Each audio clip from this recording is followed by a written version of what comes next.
তস্মাদীয় উপজীব্য বন্দনীয় শ্রীচরণ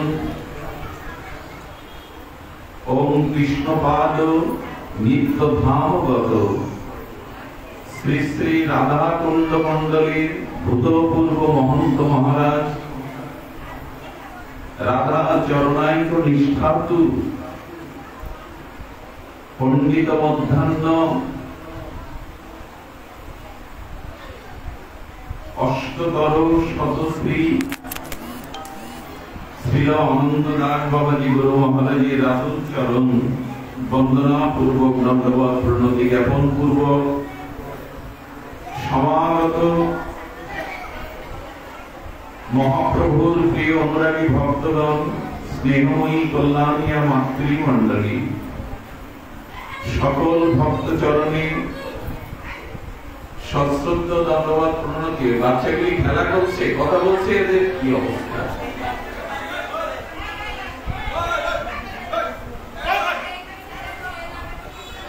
সমস্ত ভক্ত চরণে সশ্রদ্ধ দণ্ডবত প্রণতি।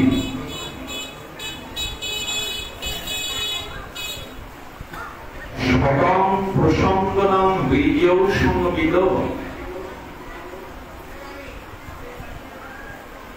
ভগবান ভক্তি লাভ করবার সহজ স্বাভাবিক শ্রেয় পন্থা হল ভগবানের চরণে নিবেদিত আত্মা ভজনানন্দী শুদ্ধ ভক্তের কৃপা বা অনুগ্রহ। কোন বিদ্যানের অনুগ্রহ ব্যতীত যেমন বিদ্যা লাভ করা সম্ভবপর নয়,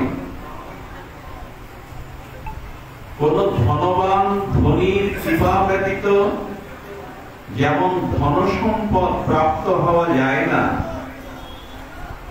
তেমনি অমল নির্মল বিশুদ্ধ ভগবত ভক্তি লাভের মুখ্য কারণ যেমন পিতামাতা নয় সন্তানের মধ্যে, তেমন বিশুদ্ধ প্রগতিশীল ভগবত ভক্তি ভগবানের মধ্যে না ভক্তের মধ্যেই বিরাজিত।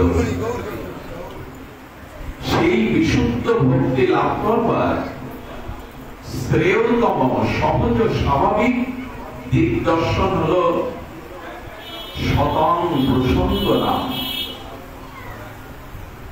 নির্মল চিত্ত ভজনানন্দী শুদ্ধ ভক্তের সঙ্গ আর সাধুমুখে ভক্তমুখে ভগবানের লীলা গুণগাথা প্রসঙ্গ, এই সঙ্গ আর প্রসঙ্গের দ্বারাই ভক্তি প্রাপ্ত হওয়া যায়।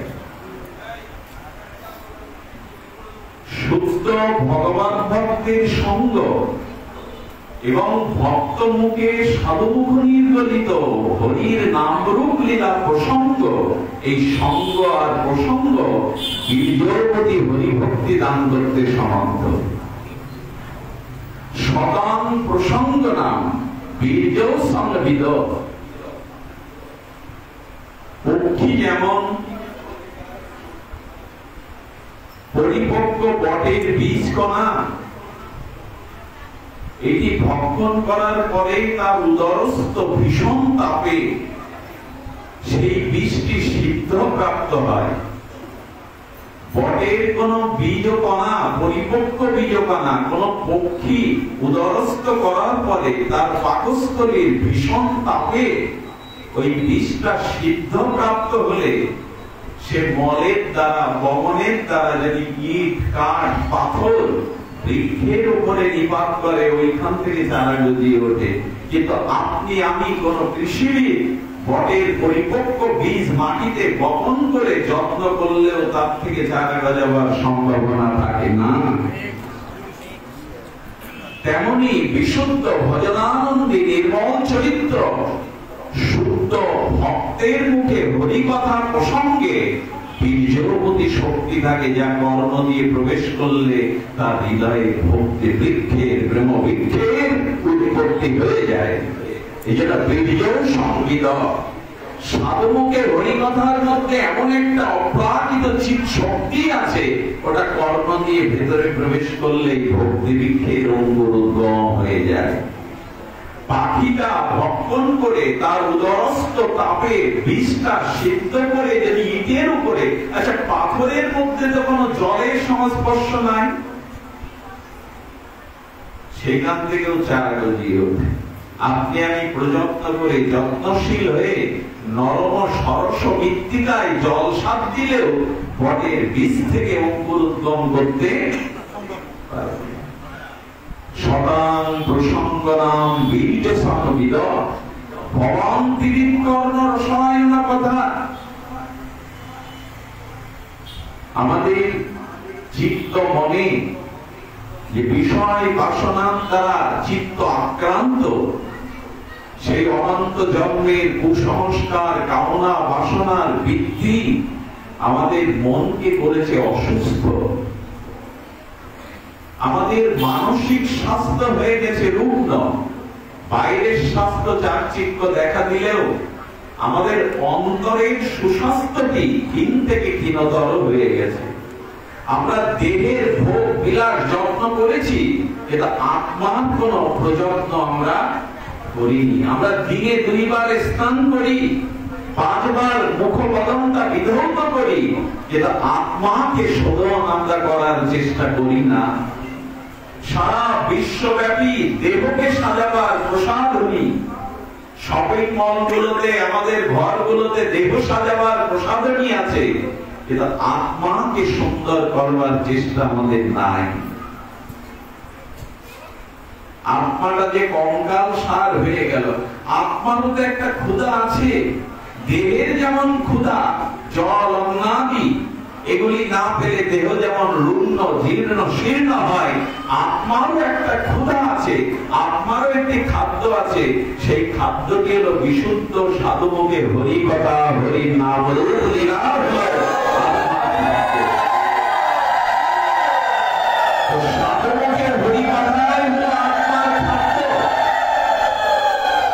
এটি যদি না পাওয়া যায় তাহলে আত্মা পরিশোধিত হবে না, শোধন হবে না। কারণ জীবাত্মার মধ্যে আমাদের এই জন্ম জন্মান্তরের কামনা বাসনা কুসংস্কার বাসা বেঁধেছে। বীর্য সংবিদ ভবন্তিরিং কর্ণ রসায়ন কথা। এটি আত্মাকে শোধন করবে, চিত্তকে প্রসন্ন করবে। শুধু প্রসন্ন না, সুপ্রসন্ন করবে। প্রসন্ন এক জিনিস আর সুপ্রসন্নতা আর এক জিনিস। আত্মাকে সুপ্রসন্ন করবে সাধুকে বীর্যবতী হরি কথা, সনাতন দর্শন। তবে প্রয়োজন হলো একটি জিনিসের, হরি কথা তো আমরা শ্রবণ করি, সাধু সঙ্গ আমরা প্রাপ্ত হই বটে, তবু সাধু সঙ্গ প্রাপ্ত হয়ে হরি কথা শ্রবণ কীর্তন করেও কেন আমার আত্মা সুপ্রসন্ন হচ্ছে না? কেন আমার আত্মা সুশোধন হচ্ছে না? এর একটাই কারণ, কারণ অন্য কিছু না, শ্রদ্ধার অভাব। যদি আপনি ব্রহ্মাজির মুখেও হরি কথা শোনার ভাগ্য পান, বিল্লমঙ্গল অধম নরকের কীট, নর্দমার কীট বিল্লমঙ্গল না। এই ব্যাসপীঠে জ্ঞানপীঠে যদি প্রজাপতি আদি কবি ব্রহ্মাজিও ভাগবত কথা বলে, আর যদি সেই হরি কথা সাধুর প্রতি আপনার বিশুদ্ধ আর নিষ্কপট শ্রদ্ধা না হয়, শ্রদ্ধাহীন ব্যক্তি ভগবত জ্ঞান লাভে সামর্থ্য নয়। আসলে এখন সদ্গুরুর অভাব নাই, সাধুর অভাব নাই, হরি কথার অভাব নাই। অভাব যেটা, সেটা হলো শ্রদ্ধা, শাস্ত্রীয় শ্রদ্ধা। না, লৌকিক শ্রদ্ধা অনেক প্রকার। সাধু এলে তাকে বরণ করা হলো, দণ্ডবত করা হলো, মাল্যদান করা হলো, বসনে ভূষিত করা হলো, মাঙ্গলিক ক্রিয়া করে সাধুকে বহুবিধ সংবর্ধনা দেওয়া হলো, বলে এটা লৌকিক শ্রদ্ধা। শাস্ত্রীয় শ্রদ্ধা কোনটা? শাস্ত্রীয় শ্রদ্ধা হলো পরম নিষ্কপট ভাবে সাধু বাক্যে বা সাধুর প্রতি কোন তর্ক বিতর্ক আর এগুলি পরিহার করে সুদৃঢ় নিশ্চয় সুদৃঢ় বিশ্বাসের সহিত অন্তরে সাধুকে গ্রহণ করা, সাধু বাক্যকে গ্রহণ করা, এই সুদৃঢ় বিশ্বাসের নাম হলো শ্রদ্ধা। আমরা লৌকিক শ্রদ্ধা অনেকেই দেখাই, কিন্তু সাধুর প্রতি, সাধুর বাক্যের প্রতি সুদৃঢ় বিশ্বাসটা আমাদের আসে না। শ্রীগুরুর কোন অভাব নাই, ভক্তের অভাব নাই, হরিকথার অভাব নাই, অভাব শুধু শাস্ত্রীয় শ্রদ্ধার। এই অভাবেই সব আমাদের সাফল্য, আমাদের কল্যাণ অধরা রয়ে গেল। অন্তরায় এসে দেখা দিল প্রকৃত শ্রদ্ধার অভাব। এই প্রসঙ্গে এক সাধুকে শ্রবণ করেছিলাম যে এক রাজকুমারী, তিনি সন্ধ্যার প্রকল্পে রাত্রের প্রথম প্রহরে কাঁদছেন। কাঁদছেন এই বলে যে আমি সদ্গুরু চরণ কবে পাবো, সাধু দর্শন কবে পাবো। রাজকুমারী এই ব্যথা আঁকতে জানাচ্ছেন তার প্রাণের প্রাণারাম দেবতাকে। ঠিক সেই সময় এই রাজকুমারীর গলার স্বর্ণ অলঙ্কার গুলো ছিনতাই করবে বলে এক সন্ত্রাসী ঢুকে পড়েছিল। সন্ত্রাসী বলছেন জোর করে নেওয়া লাগবে না, ওর গুরু সেজে সামনে গেলেই তো হয়। তো গুরু চাইছে সদ্গুরু। সকালবেলা নিজেকে সাধু বেশে, কপট সাধু বেশে সাজিয়ে আর হরিনামের মালা নিয়ে রাজকুমারীর সম্মুখে রাজ দরবারে এসে উপস্থিত। গতকালের আবেদন নিবেদন প্রার্থনার সাকার হয়ে যেন সকালে সাধু কৃপা করতে এসেছে। রাজকুমারী শ্রদ্ধা ভরে চরণে লুটিয়ে পড়ে বললেন, কৃপা চাই, আপনার চরণে নিজেকে সমাহিত করে আমাকে সৎ দীক্ষা দিন। সাধু বলছেন, আমার আশ্রমে তপবনে, আশ্রমে ছাড়া আমি কোন গৃহে দীক্ষা প্রদান করি না। রাজকুমারী গুরুকে উপঢৌকন দেবে বলে সোনা দানা নিয়ে আর বনে চলে গেল। বনের মধ্যে একটা ছোট্ট কুটিরের পাশে বৃক্ষে রাজকুমারীকে আষ্টে পৃষ্ঠে বন্ধনে আবদ্ধ করলেন। বললেন, আমি 10 মিনিট বাদে কি 1 ঘন্টা বাদে ফিরে এসে তোমাকে দীক্ষা প্রদান করব। আমি ব্যতীত এই বাঁধন কেউ খুলতে চাইলেও তুমি খুলতে দেবে না। আমি এসে তোমার বাঁধন খুলেই তোমাকে কৃপা দান করব। শাস্ত্রীয় দৃঢ় বিশ্বাসে এই কথাটি ওর বিশ্বাসে এসেছে। উনি গুরুদেবের কাছে সোনা দানা অলঙ্কার যা ছিল প্রথমেই প্রণামী দিয়েছেন, আর উনি তো ভেঙে গেছেন, ওগুলি নিয়ে দরকার ছিল। রাজা এই সংবাদ জানতে পেরে রাজ সেনাদের নিয়ে জঙ্গলে এসে বলছে, মা বাঁধন খুলে চল, তুই প্রতারকের আশ্রয় করেছিস। বাবা, তুমি জন্ম দিয়েছো, কিন্তু ভাগবত জন্ম তুমি দিতে পারবে না। দ্বিজত্ব প্রাপ্ত একমাত্র শ্রী গুরুদেবই পারবে। আমার গুরুদেব বাঁধন না খুললে আমি তোমার হাতে এই বাঁধন খুলতে দেব না। বাবা, কতটা বিশ্বাস তার। পিতা বহু অনুনয় বিনয় করে আর সেনাদের বললেন, দূরে দাঁড়িয়ে থাকো, আমি জানিও প্রতারক, যেহেতু ওর শ্রদ্ধাকে আমি ভাঙতে পারলাম না, আমার কন্যা হলেও রাজকুমারী হলেও তোমরা অপেক্ষা করো। দেবশ্রীপাদ নারদ যাচ্ছিলেন, আর হরিনামরত দেবশ্রীপাদ নারদ এসে বলছেন, মা, যিনি এসেছিলেন তিনি আর ফিরবেন না, আমি তোমার বাঁধনটি খুলে দিই। দেবশ্রীপাদ নারদকে দণ্ডবত জানিয়ে বলছেন, হে দেবশ্রীপাদ, হে পরম গুরু, আপনি বারবার ভূ ভূ আপনার চরণে আমি দণ্ডবত জানাই, কিন্তু আমার গুরুদেব না এসে বাঁধন খুললে আমি কারো হাত দ্বারা এই বাঁধন খুলবো না। আপনাকে প্রণাম, আপনার চরণে শ্রদ্ধা, কিন্তু গুরুদেব বলে দিয়েছেন গুরুদেব না আসলে আমি এই বাঁধন খুলবই না। নারদের চোখে জল এলো। এই তো শ্রদ্ধা, এই তো শাস্ত্রীয় শ্রদ্ধা, সুদৃঢ় বিশ্বাস। গোবিন্দকে বললেন, প্রভু তুমি ওকে কৃপা করো, শ্রদ্ধা অটুট, ও তো ফিরবে না। প্রতারক তো চলে গেছে সম্পদ নিয়ে। স্বয়ং ভগবান ওই গুরুরূপ ধরে এসে তাকে বাঁধন খুলে দিয়ে দীক্ষা প্রদান করলেন। স্বয়ং ভগবান গুরুরূপে এসে। গুরুর অভাব নাই, ভক্তের অভাব নাই, আছে শ্রদ্ধার অভাব। এই জন্য শ্রীমদ্ ভাগবত গীতা এই সার্বভৌম গীতা শাস্ত্র বলে দিয়েছেন শ্রদ্ধাবান লবেত জ্ঞানাম তৎপরেই সংযতেন্দ্রিয়। শ্রদ্ধার অতিভক্তি ক্রম বিশ্বতি।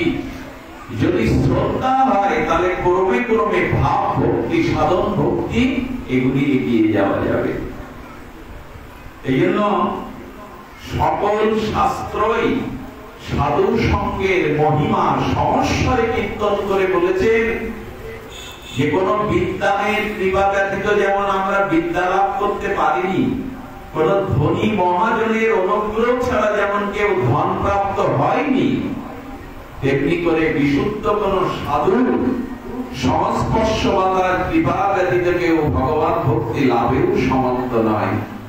এই জন্য সর্বশাস্ত্রে এই সমস্বরে কীর্তন করেছেন, উচ্চারণ করেছেন সাধু সঙ্গ। অনাদিকাল হতে মায়াবদ্ধ জীব আমরা প্রবৃত্তি মার্গে ভোগ মার্গে এই অনন্ত কাল ধরে সংসার চক্রে জন্ম মৃত্যু চক্রে আমরা বিবর্তনে ঘোর বিবর্তনে ঘূর্ণিপাকে ঘুরছি মাত্র। এই অনাদি বহির্মুখ কৃষ্ণ বহির্মুখ প্রবৃত্তিমুখী জীবের একমাত্র কৃষ্ণ চরণে আকুতি প্রণতি ভক্তি আসবার মূল কারণ মৌলিক কারণ হলো সাধু কৃপা, মহতের কৃপা। এই জন্য বললেন মায়াবদ্ধ জীবের নিজ চেষ্টায় নিজ সাধনে নিজ প্রচেষ্টায় তিনি ভগবান ভক্তি লাভে সমর্থ নন। এখানে একমাত্র সাধু কৃপাই হলো আমাদের একমাত্র কারণ, একমাত্র উপায়। মহৎ কৃপা বিনা কোন কর্মে ভক্তি নয়। এই চৈতন্য চরিতামৃতকার এই কয়েকটি জানিয়ে গেলেন, মহৎ কৃপা বিনা কোন কার্যে ভক্তি নয়। কোন কার্যেই আপনার ভক্তি আসতে পারে না মহৎ কৃপা ব্যতীত। মহৎ কৃপা বিনা কোন কার্যে ভক্তি নয়। কৃষ্ণ ভক্তি রূপ দূরে সংসার নহে ক্ষয়। কামনা বাসনা এটি ক্ষয় লয় প্রলয় হবে সেদিন। যদি মহৎ কৃপা না পায়, সাধু কৃপা না পায়, তবে কোনদিনের জন্যই সংসার ক্ষয় হবে না। কৃষ্ণ ভক্তি তো অনেক সুদূরে, সংসারের আসক্তি ক্ষয় হতে গেলেও মহতের কৃপা প্রয়োজন। ভাগবতে দৃষ্টান্ত এসছে পিঙ্গলা চরিত্র। এক দেহপুজিমিনী পতিতা, তিনি অট্টালিকার দোতলার পরে চেয়ে চেয়ে দেখছেন পর পুরুষ আসবে বলে। পতিতালয় তো, চেয়ে চেয়ে অপেক্ষা করছেন পিঙ্গলা নামে দেহপুজিমিনী পতিতা। এক মহাত্মা ঘটনাক্রমে ওই বাড়ির সামনে দিয়েই যাচ্ছিলেন হরিনাম বলতে বলতে। এক মহৎ তো পতিতালয়ের সামনে ফুলের কানন, ফুলের বাগান, স্নিগ্ধ বাতাবরণে কুসুম গন্ধে আমোদিত হয়ে আছে আকাশ বাতাস। সাধু মহাদেব কি বৃষ্টি পড়লো, ওই ফুলের বাগানে বৃক্ষ ফুলের ছায়ায় বসে একটু হরিনাম করবে বলে বাগানে ঢুকে পড়েছে। সেই পিঙ্গলা আপনি পতিতা তখন দৌড়ে এসে বলছেন, আমার দাস দাসীরা ফুলের বাগানটা ঝাড়ু দেয় না, উনি একটু পরিষ্কার করে জল ছিটিয়ে দিয়ে বলছেন, বাবা আপনি কৃপা করে এসেছেন, আপনাকে ঘরে নিয়ে যাওয়ার অধিকার আমার নাই, আপনাকে যে চরণ ছুঁয়ে প্রণাম করব সে অধিকারও আমার নাই। দূর থেকে চোখের জলে উনি দূর থেকে প্রণাম জানিয়েছেন সাধু বাবাকে। সাধু বাবা একটা বারের জন্য কেবল ওনার নয়নের দিকে একটু চেয়েছিলেন, সামান্য একটু দৃষ্টিপাত করলেন। ওই দৃষ্টিপাতের সাথে সাথে কি যেন অলৌকিক চিৎ শক্তি প্রবেশ করলো। অল্প কিছুক্ষণ ছিলেন মহাত্মা, ওর দিকে একটু চোখ দিয়ে একটু কৃপা দৃষ্টিতে চাইলেন। আর পিঙ্গলা ঘরে গিয়ে দাসীদের বললেন, আমার যত টাকা পয়সা সম্পদ তুমি আলমারি থেকে বের করো। টাকা পয়সা গুলো দিন দুঃখীদের দিয়ে দান করে উনি ওই দিন একটা কাঁধে ঝোলা নিয়ে বৃন্দাবনের উদ্দেশ্যে বেরিয়ে পড়লেন। কারণ হলো ওইটুকু দৃষ্টি, ওইটুকু করুণা কৃপা। আমাদের বাংলাদেশে ভারতে না, এটা আফ্রিকার জঙ্গলে একরকম সরীসৃপ আছে, মানে সাপ। তারা কি করে জানেন, তারা এক জায়গায় অবস্থান করে সামনে দিয়ে যে প্রাণীগুলো যায় ওরা চোখ দিয়ে বিষটা ফোয়ারার মতো বিস্ফোরিত করে তাকে আক্রান্ত করে। এমনকি বলবান হস্তিও যদি যায় তাহলে ওর বিষক্রিয়া দৃষ্টি দিয়ে যেটা ফোয়ারার মতো নিক্ষেপ করে হাতেও টালমাটাল হয়ে যায়। যদি একটা সাপের দৃষ্টি দিয়ে বিষ বিস্ফোরিত হয় তাহলে সাধুগুরু বৈষ্ণবের কৃপা দৃষ্টি কারো প্রতি পড়লে তার ভিতরে প্রতিক্রিয়া কেন হবে না?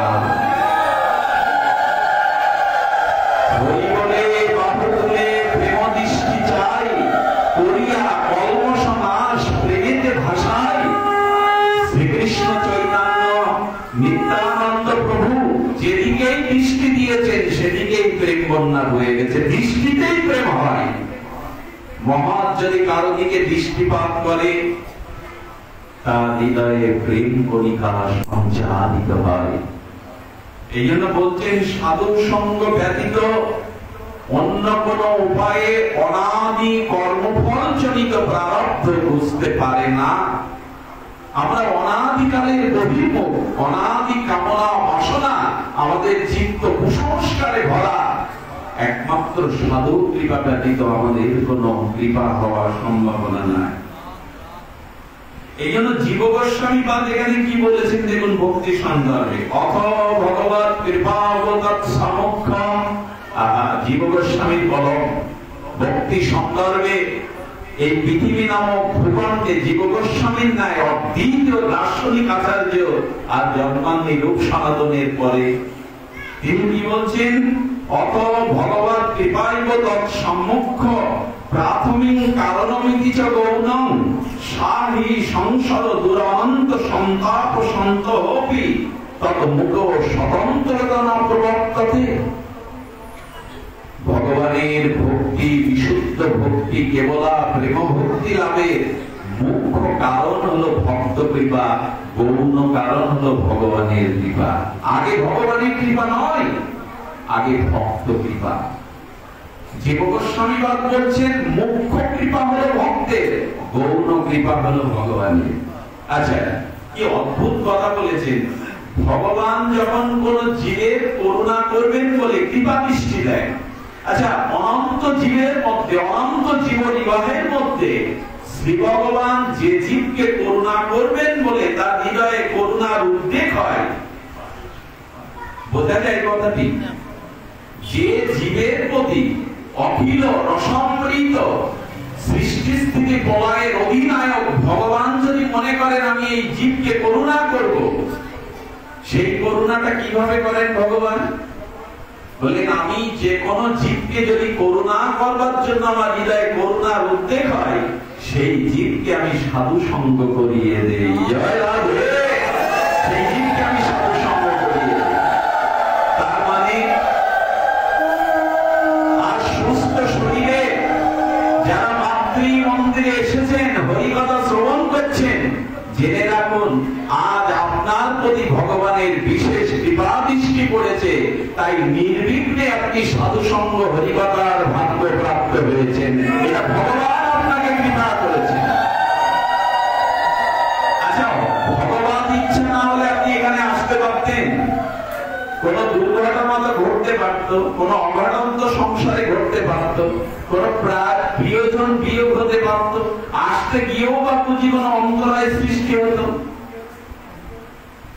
অর্থাৎ ভগবান আপনাকে কৃপা করবেন বলে আজ এইখানে সাধু সঙ্গ করাচ্ছেন। আচ্ছা, আপনি ভগবান কৃপা করুণায় সাধু সঙ্গ করতে এসছেন, আর আমরা সাক্ষীরা বা বোঝাটা থেকে আপনাদের সঙ্গ অমৃত লাভ করবার জন্য আমরা আপনাদের চরণে এসেছি। আমাদের কি কৃপা? বললেন পূর্ব জন্মে যদি বহু সুকৃতি থাকে, বহু পূর্ণ ফল থাকে, তবে সেই বহু সুকৃতি লব্ধ পূর্ণের দ্বারা সে সাধু সঙ্গ করতে যায়। আর ভগবান যখন কাউকে কৃপা করবেন বলে করুণার দৃষ্টি দেন, তাকে সাধু সঙ্গ করিয়ে নেন।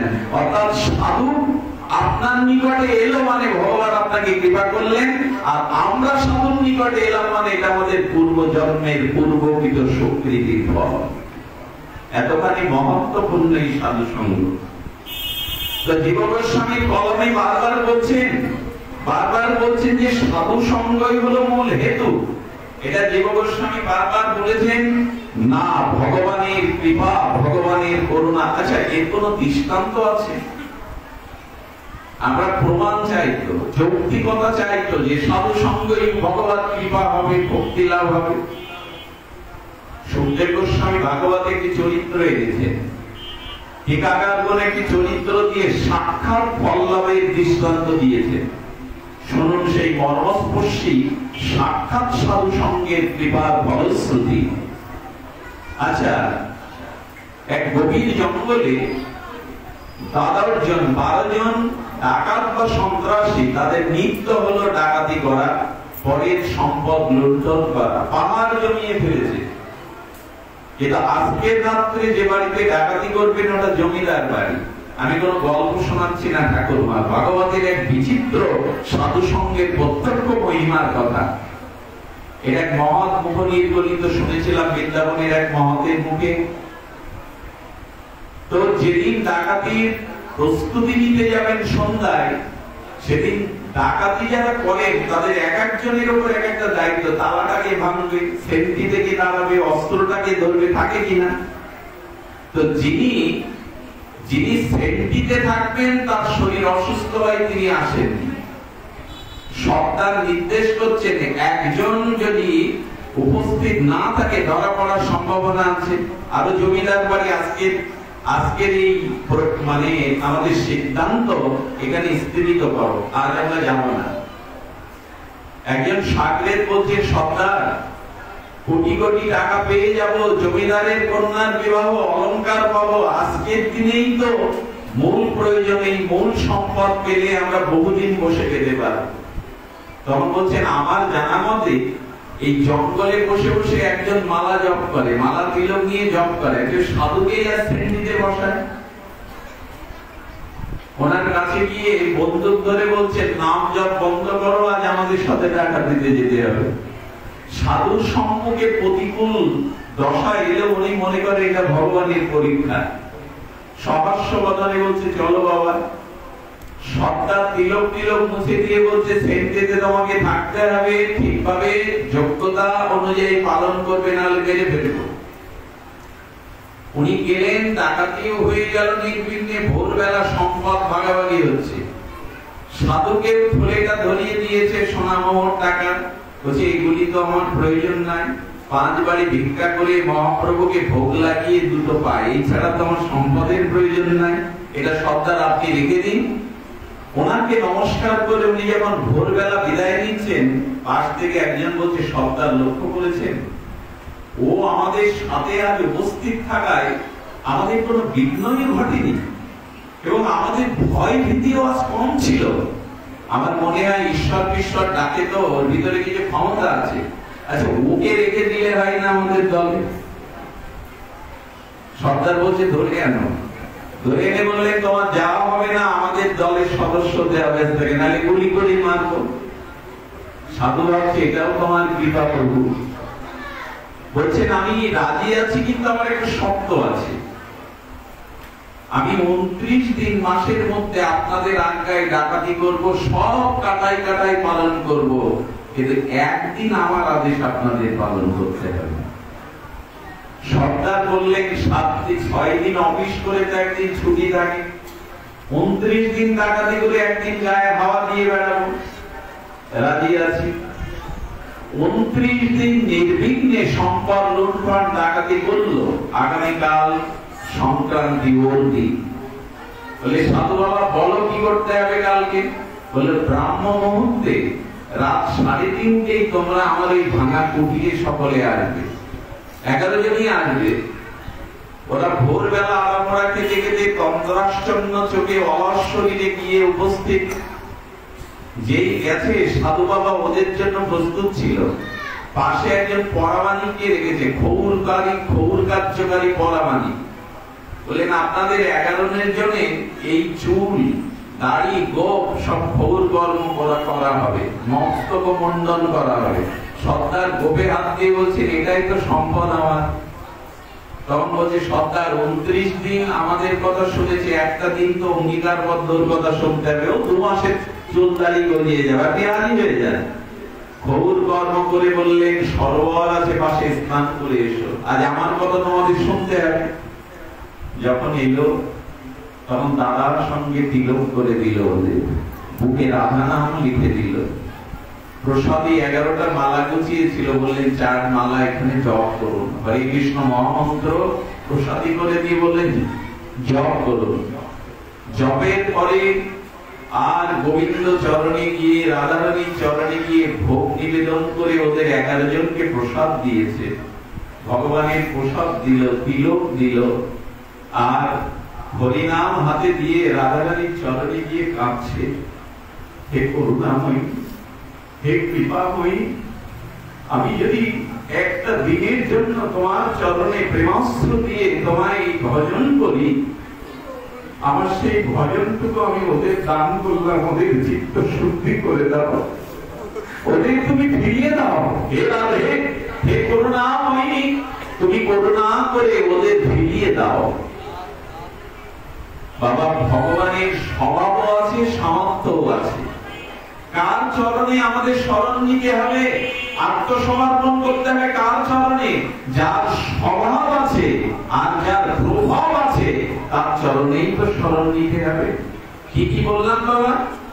তার চরণেই শরণ নিতে হবে, যার স্বভাব আছে আর প্রভাব আছে। যার করুণা করার স্বভাব আছে অথচ প্রভাব নেই, তিনি করুণা করতে পারবেন না। আর অনেকের প্রভাব আছে, ক্ষমতা আছে, কিন্তু করুণা করবার ইচ্ছা তার নাই। কিন্তু স্বয়ং ভগবানের, রাধারানীর এই করুণা করবার স্বভাবও আছে, আর করুণা করবার প্রভাব ও সামর্থ্য তার আছে। রাধারানীর চরণে নিবেদন করে দিল, চোখের জলে আপ্তিতে বলল, ওদের চিত্ত শুদ্ধি করে দাও প্রভু। সঙ্গে সঙ্গে রাধারানী ভোরবেলা ওই রাজ্যের রাজারানীকে একই সাথে রাধারানী স্বপ্নে আদেশ করছেন, ওরে আমার কৃপা যদি তোরা পেতে তার সমুখ জঙ্গলে দাদারজন পরম বৈষ্ণব আছে, ওদের পালকিতে করে অভিনন্দন জানিয়ে বৈষ্ণব সেবা করে গিয়ে এনে ওদের সেবা উপলব্ধন উপহার আদি দাও, ওদের পূজা করো, ওদের স্মরণ নাও। রাধারানী স্বয়ং স্বপ্নেতে রাজারানীকে নির্দেশ দিলেন। আচ্ছা, স্বয়ং ঠাকুরানী, ব্রজেশ্বরী, কৃপাময়ী, রাসেশ্বরী রাধারানী যদি কাউকে স্বপ্নেতে নির্দেশ দেয়, রাজারানী একসাথে উঠেই, রাজা এবং রানী তারা দুইজনে পালকিতে করে নিতে এলেন এই সাধুদের। জঙ্গলে ঘুরতে ঘুরতে এসে রাজারানী প্রণাম করে তাদের পালকিতে চড়িয়ে আর অভিনন্দন জানাতে জানাতে নিয়ে যাওয়া হলো। এই 11 জন ভাবছে আমাদের ধরিয়ে দেওয়ার কৌশল নয় তো, আজ রাজা রানী এসে আমাদের অভিনন্দন করে নিয়ে যাচ্ছে, এও কি সম্ভব? রাজগৃহে যখন গেলেন, রানীমা নিজে হাতে তাদের চরণ ধুয়ে দিলেন, চোখের জল বিন্দু বিন্দু আকারে চরণে পড়তে লাগলো।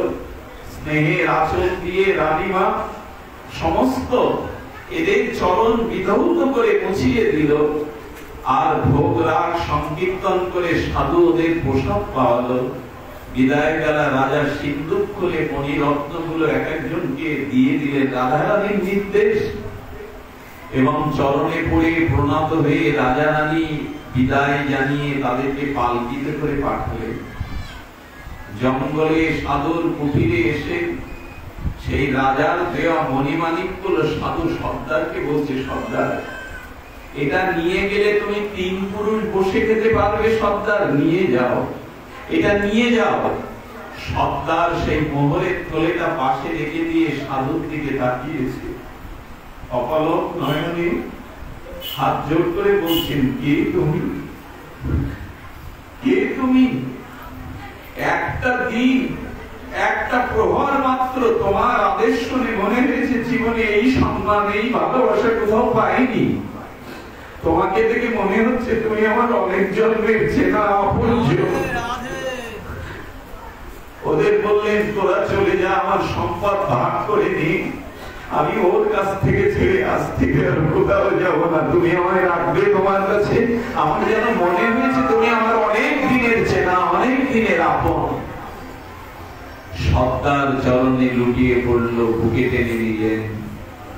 সঙ্গে সঙ্গে 8-10 জন বলছেন, সর্দার সারা জীবন আপনার আদেশ নির্দেশ পালন করেছি, আপনি যদি এখানে থেকে যান আমরাও গিয়ে ফিরবে না, আজ থেকে আমরাও ওর সাথে থেকে যাবো। এই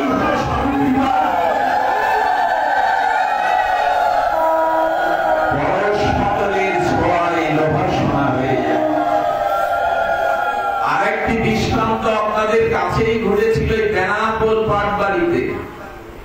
লক্ষ্য হীরার মতো পতিতা 3টি রাত্র মাত্র ঠাকুর হরিদাসের কাছে গিয়েছিলেন। হরিদাস ঠাকুর বলেছিলেন তার নাম প্রভুকে, প্রভু আমার কোন জন্মের যদি কোন সুকৃতি থাকে আমি লক্ষ্য হীরাকে দিলাম, ওকে বিশুদ্ধ করে দাও, ওকে ভক্ত করে দাও। হরিদাস ঠাকুর কোন উপদেশ দেননি, লক্ষ্য হীরাকে কোন উপদেশ দেননি, শুধু ভগবানের চরণে প্রার্থনা করেছিলেন, নাম প্রভুর চরণে ওকে কৃপা করে দাও। বিশ্বাস করুন, কোন সাধু যদি আপনার জন্য কোনদিন রাধা রানীর চরণে কোন প্রার্থনা জানিয়ে দেয়, সেই দিন সাধু সঙ্গ ভগবানের প্রসাদ আর আপনার চিত্তটা ভক্তিতে ভরে উঠবেই উঠবে। এটা মনোধর্ম। পিতার সম্পত্তি যেমন পুত্র ভোগ করতে পারে, কারণ সাধু হৃদয়ের প্রার্থনা কারো প্রতি যদি কৃপার দৃষ্টি পড়ে তারও প্রেম ভক্তি হয়ে যায়। এই জন্য দয়া করে শ্রদ্ধা সহকারে সুদৃঢ় বিশ্বাসের সহিত যদি সাধু সঙ্গ আর ভগবানের প্রসঙ্গ শ্রবণ করা যায়, তবেই শুদ্ধ ভক্তি লাভ হওয়ার একমাত্র উপায়। এই জন্য একমাত্র ভক্ত সঙ্গকেই ভগবান সমগ্ররূপ কৃপার দুয়ার বলা হয়েছে। শুনবে ছিল মুচুকুন্দ ভগবান শ্রীকৃষ্ণের চরণে প্রার্থনা করছেন। মুচুকুন্দ রাজা, অদ্ভুত এই স্তুতি, অদ্ভুত এই প্রার্থনা। প্রার্থনা করছেন, ভবা পর্ব বা ভ্রমত জলা ভবে জনস্ব তপৎসুত সৎসঙ্গমা। আহা, বললেন ভবাপর্গ ভ্রমত যথা। আর কি বলছেন, ভবের জনস্ব তৎ অচ্যুত সৎ সমাগমা। সৎসঙ্গমী জয়ী তদৈব সতগতা পরাশেষতই জায়াতে মতি। মুচুকুন্দ ভগবান শ্রীকৃষ্ণ দর্শন দিয়ে বললেন, তুমি বর চাও, আমার কাছে কোন প্রার্থিত বর চাও। মুচুকুন্দ হাত জোর করে বললেন, প্রভু আমায় যদি বর দিতে চাও আমাকে 10,000 কর্ণ দিয়ে দাও, কান দিয়ে দাও। আরে বাবা, এরকম বর তো কেউ চায়নি কোনদিন, বলে 10,000 কান দিয়ে দাও আমার। তো ভগবান শ্রীকৃষ্ণ বলছেন, কেউ বৈকুণ্ঠ চায়, কেউ আর রাজ্য সম্পদ চায়, কেউ আমার শালক্য সারূপ্য শাসিষ্ট মুক্তি চায়, তো তুমি 10,000 কান চাইছো কেন? ভগবান তোমাকে পেয়ে আমার কি হবে? আরে তোমাকে দর্শন করে তোমাকে পেয়ে আমার কি হবে? বরঞ্চ আমি 10,000 কান চাইছি কেন জানো? এই 2 কর্ণে তোমার নাম রূপ লীলা কথা শ্রবণ করে পিপাসা মেটে না, তাই ভক্ত মুখে তোমার গুণগাথা যাতে আমি 10,000 কান দিয়ে শ্রবণ করতে পারি, আমায় সেই কর্ণ তুমি আবার ভক্তের প্রার্থনার কত বৈচিত্র্য। প্রভু এই 2 কর্ণে তোমার কথামৃত অমৃত পান করে আমার পিপাসা মেটে না, তাই 10,000 কান দিয়ে দাও যাতে 10,000 কর্ণ দিয়ে তোমার কথা শুনতে পারি। মুচুকুন্দর প্রার্থনা, বললেন প্রভু তোমার কথা শুনতে চাই। আর কি বলছেন, হে না, হে করুণা মুক্তি, সংসার চক্রে ভ্রমণশীল জীবের যখন সংসার কয়ের কাল উপস্থিত হয়, আহা কি অমৃত এই তত্ত্ব মঞ্জুষা। সংসার চক্রে ভ্রমণকারী, জন্ম মৃত্যু চক্রে ভ্রমণকারী কোন জীবের যখন সংসার ক্ষয় হওয়ার উপক্রম হয়, তখন সেই জীবকে তুমি সাধু সঙ্গ করবার সুযোগ দিয়ে দাও প্রভু।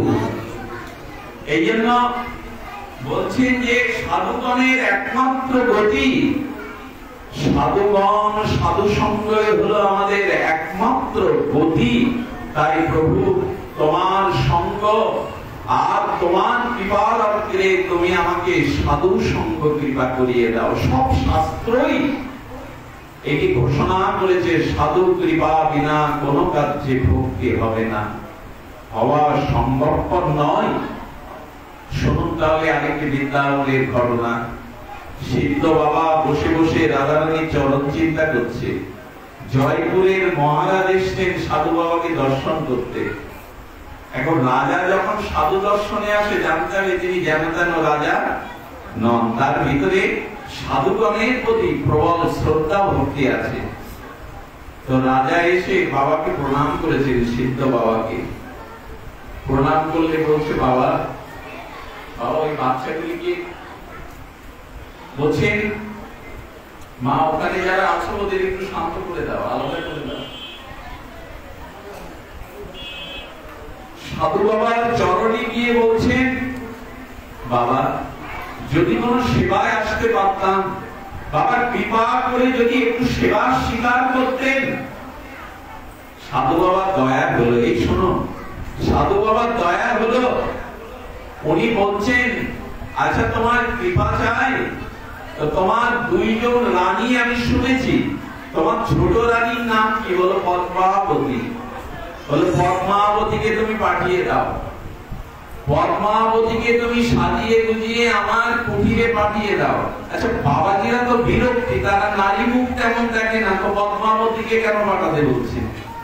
রাজাকে বলছে তোমার ছোট রানী পদ্মাবতীকে পাঠিয়ে দাও।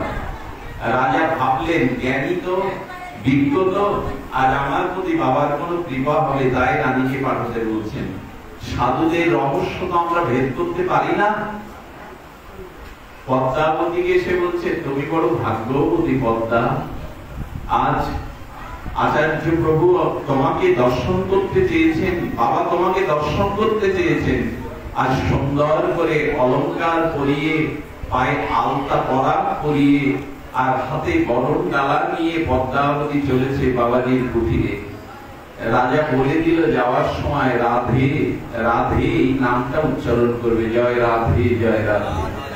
পদ্মাবতীর পায়ে রুনুঝুনু নুপুর বাজছে, আলতারানা পা, অপরূপ সুন্দরী, তার উপরে সালঙ্করা করা, আর ঘোমটাটা দিয়ে হাতে ডালা নিয়ে জয় রাধে বলতে বলতে, আর বাবাজির কুটিরের সামনে যেই এলেন, বাবাজি মনে মনে অন্তর্মনা হয়ে রাধারানীর চরণ দুখানা চিন্তা করছিলেন। আর রাধারানীর চরণ বুকে চিন্তা করছেন, আর বাইরে পদ্মাবতীর চরণ দেখেই বাবাজি মহারাজ মূর্ছিত হয়ে পড়ে গিয়ে বললেন, হে রাধে, হে করুণাময়ী, এতকাল পরে তুমি কৃপা করতে এসেছো। উনি রাধারানীর চরণ মনে করে লুটিয়ে পড়েছেন। যেই না পদ্মাবতীর চরণে জয় রাধে বলে লুটিয়ে পড়েছেন, ওনার আঙুলের একটা ছোঁয়া পদ্মার চরণে লেগে পদ্মাও মূর্ছিত হয়ে পড়ে গেলেন। আগুনে হাত দিলে তো পড়বে। এই দেখো মা, সাধু কৃপা কি জিনিস।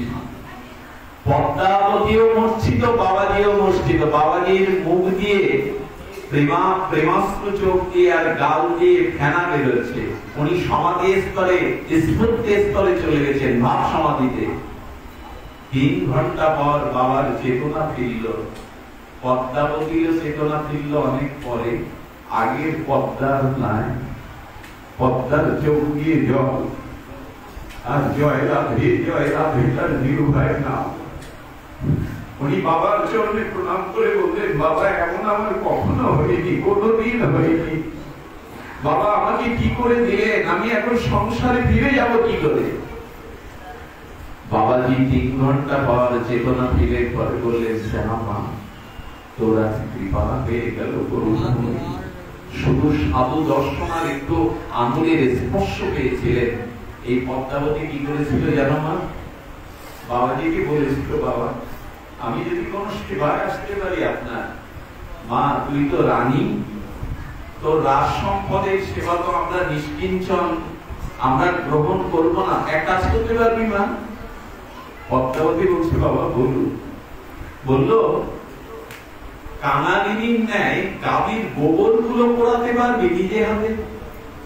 রানীকে বলছেন, জয়পুরের মহারানীকে, পারবি মা? বলে বাবা পারবো। বলে গোবরগুলো পুড়িয়ে নিজে হাতে নুড়ি তৈরি করে মথুরার বাজারে বিক্রি করে যদি দুটো অর্থ পাঠাতে পারিস তাহলে তোর হাতের সেবা দেব। পদ্মাবতী মা বৈষ্ণব সেবার জন্য নিজে কুড়ানি হয়ে গোবর কুড়াতে, নিজে মশাল তৈরি করে মথুরার বাজারে বিক্রি করতে, ওই টাকাটাই পাঠিয়ে দিচ্ছেন বাবাজির সেবায়। আমরা পারবো তো? একজন রানী হয়ে তিনি এই সেবায় ব্রতী হয়ে পাঠিয়ে দিলেন। আরেকটি ঘটনা মনে পড়লো, ঘটনাটি আপনারা অনেকবার শুনেছেন, আমাদের প্রেমানন্দ মাঝে মাঝে পাঠ দিয়ে দেয়। একজন বলছিলেন, আমরা শ্রবণ করি, কথাটি এই আসলে বলবা উপযুক্ত মনে করি আমি। সাধু কৃপার কি মহিমা গো! শ্যাম সুন্দর পণ্ডিত বাবাজি মহারাজ রাধা কুণ্ডে এই কথা যখন বলছিলেন, সেখানে আকার পাতার স্তম্ভিত হয়ে গিয়েছিল তার এই কথা শুনে। কৃপা চাই, সাধু কৃপা, মহৎ কৃপা চাই। আমাদের এই মহানগরী কলকাতার এক ধন্যাঢ্য রাজ পরিবারের সুন্দরী যুবতী, সুশিক্ষিতা, অপরূপ তার রূপ, তার রূপের ছটায় চারিদিকে আলোকিত হয়ে যায়। পূর্ব জন্মের কোন সুকৃতিতে চিন্তা করলেন এই রূপ, যৌবন, ধন সম্পদ আমি চাই না, আমি রাধারানীর ভজন করতে চাই। সমস্ত সত্য লিখে দিয়ে বৃন্দাবনের উদ্দেশ্যে চললেন। আজ থেকে ১৫০ বছর পূর্বে। তখন বৃন্দাবন নাগরিক সভ্যতায় এতটা শহর কেন্দ্রিক হয়নি। বনলক্ষ্মীর বনসভায় মধুময় বৃন্দাবন তখন সুন্দর, নীরব, নিস্তব্ধ। আর সিদ্ধ জগদীশ বাবা বসে আছেন কালীয়হট্ট। কালীয়হট্টে যেখানে বসনচুরি লীলা হয়েছিল, ওইখানে সিদ্ধ বাবা, জগদীশ বাবা বসে বসে ভজন করছেন। এই অষ্টাদশী সুন্দরী রাজ পরিবারের মেয়েটা গিয়ে প্রণাম করেছে দূর থেকে, বাবা আমি সব ফেলে চলে এসেছি আপনার চরণ কৃপা পাবো বলে। মেয়েটির দিকে একবার তাকিয়ে চমকে উঠলেন, করেছিস কি মা? কি করেছিস তুই? এই যৌবন নিয়ে, ভরা যৌবন দিয়ে, এই রূপ নিয়ে তুই বৃন্দাবনে টিকতে পারবি না। আমার চলে যা, চলে যা, বাড়ি যা, বিবাহ কর, সন্তানাদি বড় হলে তখন ব্রজে আসিস। ওকে পরীক্ষার জন্য কথাটা বললো, বাড়ি ফিরিয়ে দেওয়ার জন্য না। যে ছেড়ে এসেছে তাকে বাবা পাঠাবে কেন? পরীক্ষা তো চাই। এত রূপ যৌবন, ভরা রূপ যৌবন। মেয়েটা কাঁদতে কাঁদতে ফিরে এলো। তবে রহস্য বুঝে গেল, বাবা বুঝি আমার পরীক্ষা নিচ্ছেন, আমি সব ছেড়ে আসতে পেরেছি কিনা। কি করতো জানো মা? কৃপা কি এমনি হবে? একটা চট গায়ে দিয়ে একটা কুটিরের মধ্যে বসে সারাদিন হরিনাম করতো, আর চট গায়ে দিয়ে রাখতো যাতে নিজের রূপের ছটা কারো দৃষ্টিতে না আসে, যেন আমার রূপের দ্বারা কারো দৃষ্টিতে আমার রূপটি না আসে। চট গায়ে দিয়ে গরমের দিন বসে বসে হরিনাম করতেন। আর বদলি বেলায় ওই দূরের থেকে সিদ্ধ জগদীশ বাবার ওইখানে এসে দূর থেকে প্রণাম করে ধুলো গায়ে মাখত, আর চোখের জল একটা নিবেদন জানাতো, কবে কৃপা হবে বাবা, কবে তোমার করুণা পাবো। এই আপত্তিটা প্রতিদিন জানিয়ে যেত। বাবা দেখলেন মেয়েটার 1 মাস আসেনি। 1 মাস পরে মেয়েটা বাবার সামনে এসে দাঁড়িয়েছে। হাড়গুলো কেবল আছে, রূপও নেই, যৌবনও নেই। বাবাজি ওর মুখের দিকে তাকিয়ে দেখে, ওর ঠোঁট আর চোখ বাদে সব পোড়া বলবলে দগদগে লাল ঘা। কে তুই? কে তুই মা? আরে তুই আগুনে পুড়ে গিয়েছিলি? তোর কি পক্স হয়েছিল, বসন্ত হয়েছিল? না বাবা। হীন কণ্ঠে মেয়েটি বলছে, না বাবা। বাবা আমাকে চিনতে পারছো না? বাবা আমি সেই কলকাতা থেকে এসেছিলাম, সেই আমি। ও তুই 1 মাস আসিসনি কেন মা? আর তোর এই গা তো পোড়া বল বলে খা, কি হয়েছিল? পুড়ে গেছিলি? না বাবা আমি আগুনে পুড়িনি। তবে বক্স হয়েছিল? না বাবা। কি হয়েছিল মা? তোর যৌবন কোথায় গেল, রূপ কোথায় গেল? কি বললো জানে? বলো বাবা, যেদিন আপনি বলেছেন আমার এই রূপ যৌবন রাধারানীর ভজনের পথে বাধা, সেদিন চিন্তা করলাম এই দেহটা তো একদিন পুড়ে ছাই হবে, এই রূপ যৌবন তো বেশি দিন থাকবে না। তবে এই রূপ যৌবন যদি ভজনে বাধা হয়, এদেরকে লাভ কি? বাবা, আমি কুটিতে একটা মালসাই করে আগুন জ্বেলেছিলাম, ওই আগুনে লোহার শিক গরম করে আমি পুরো দেহটা সেকা দিয়ে পুড়িয়ে দিয়েছি। বাবা, বাবা কৃপা হবে না আপনার, আপনি করুণা না করলে আমি কোথায় দাঁড়াবো বাবা? সিদ্ধ মহাত্মা চোখের কোণে জল ধরে উঠল, স্নেহে বলছেন, মা আয় মা, আমার কাছে এসে বস।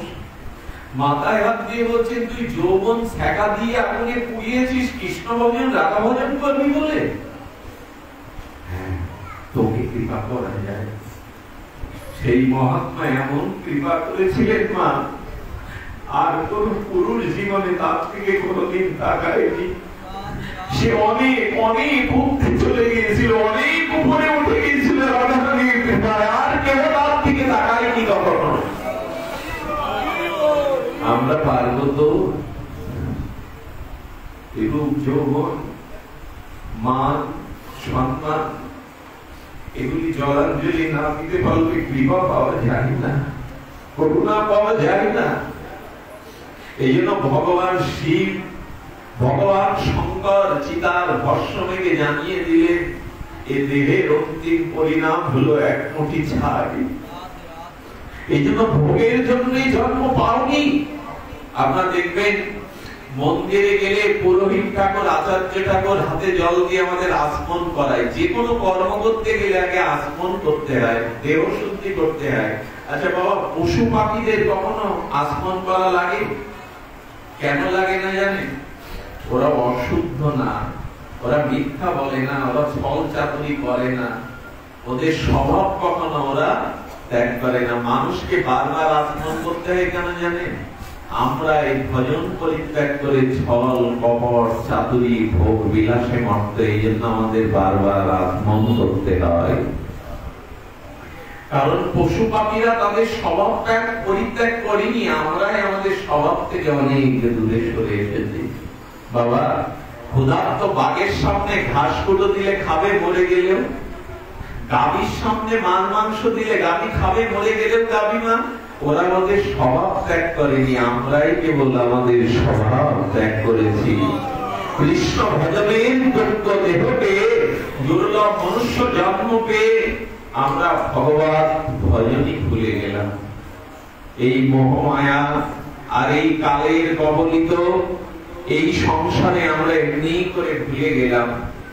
এই জন্য বারবার বলছে, সাধু কৃপা নাও, সাধু সঙ্গ করো। সাধনাং সমচিত্তানাং সুতরাং মৎকৃতা আত্মানাং। আত্মা সুপ্রসন্ন, আত্মার শোধন হতে পারে একমাত্র সাধু সঙ্গ আর হরি কথা প্রসঙ্গ সাধুকে। এর দ্বারাই দর্শনা ভবের তন্ত্র পুংস অঙ্ক সবিতাশ্চুচ্ছভা। আচ্ছা বাবা, রাতের গাঢ় অন্ধকার, অমানিসার অন্ধকার, সূর্য উদয় হলে আধার কাটবে কিনা? কাটবে কিনা? অমানিসার গাঢ় তিমির অন্ধকার অরুণোদয় হলো, সূর্যের উদয় হলে আধার যাবে কিনা? এমন তো নয় এখন সূর্য উদয় হলো পরে অন্ধকার যাবে, এমন তো নয়, সঙ্গে সঙ্গে যাবে কিনা? আচ্ছা, বহু বছরের অন্ধকার ঘর, আপনি আলো জ্বাললে যাবে কিনা অন্ধকার? মুহূর্তে তো যাবে, মুহূর্তেই যাবে। তো তেমনি বলছেন, আমি অতীতে, এই শ্লোকটি কিন্তু আমাদের সকলের জানা। অবিচেত সুতরাচর মম অনন্য ভাগ সাধুরেব সমন্তব্যম সম্য ব্যবস্থিত। কি বলেছেন? পৃথিবীতে অতি দুরাচারী ব্যক্তিও যদি, বাবার কথাটি মন দিন, পৃথিবীতে আমরা পেছনে অতীতে যত পাপ করে থাকি, মহাপাপ করে থাকি, অপরাধ করে থাকি, ভগবান কত কৃপালু দেখে একটু সুযোগ দিচ্ছে।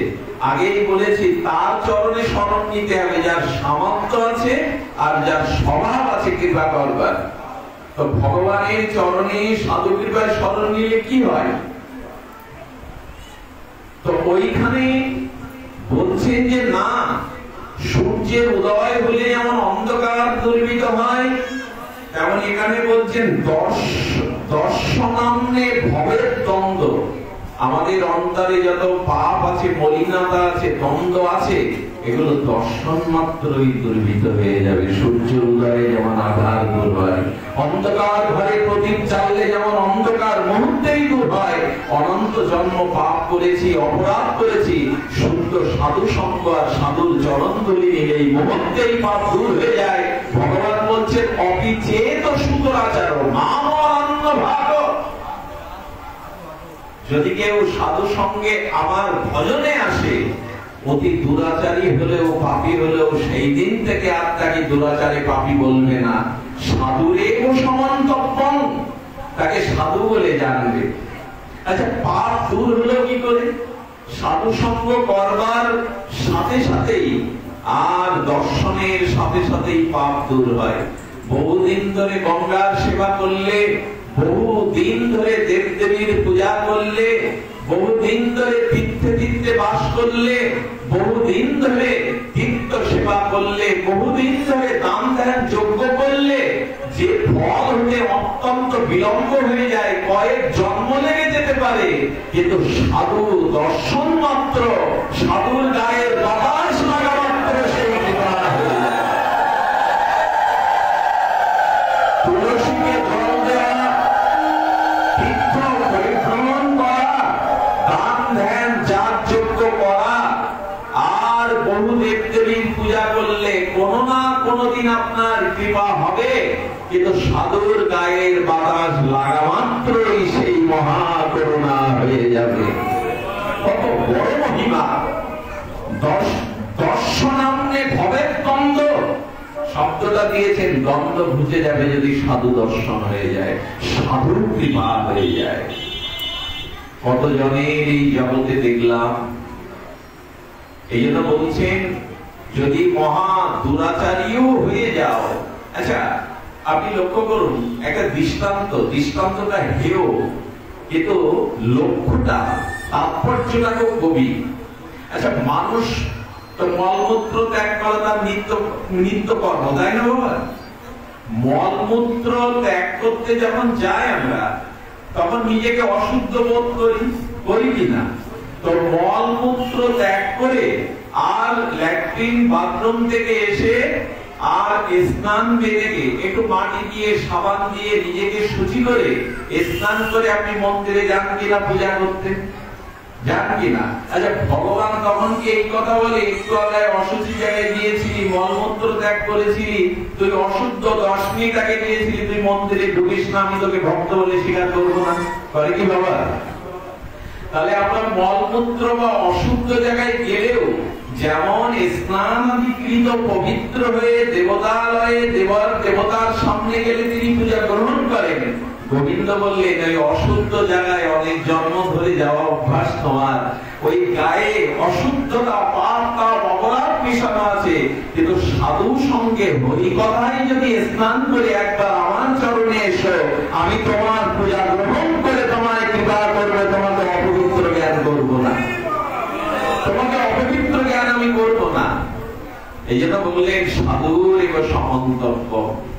তুমি পাপ করে থাকো, অপরাধ করে থাকো, একবার সাধুর সঙ্গে এসে আমার হরি কথা শ্রবণ করো, তোমার মধ্যে আর দ্বন্দ্ব ধর্ম থাকবে না, অশুদ্ধতা থাকবে না। শুধু ভক্তগণ, সময় পেয়েছে, জীবনের অনেক আর এই ভোগ সুখ জগতের প্রবৃত্তি রঙিন রোশনায় অনেক কাল ভাসলাম, এবার অন্তত সাধু সঙ্গ আর হরি কথাই জীবনের লক্ষ্য হোক। না হলে কি হবে জানেন? আচ্ছা, একটু কি মধুর কথা এসছে দেখুন। কোন রুচিশীল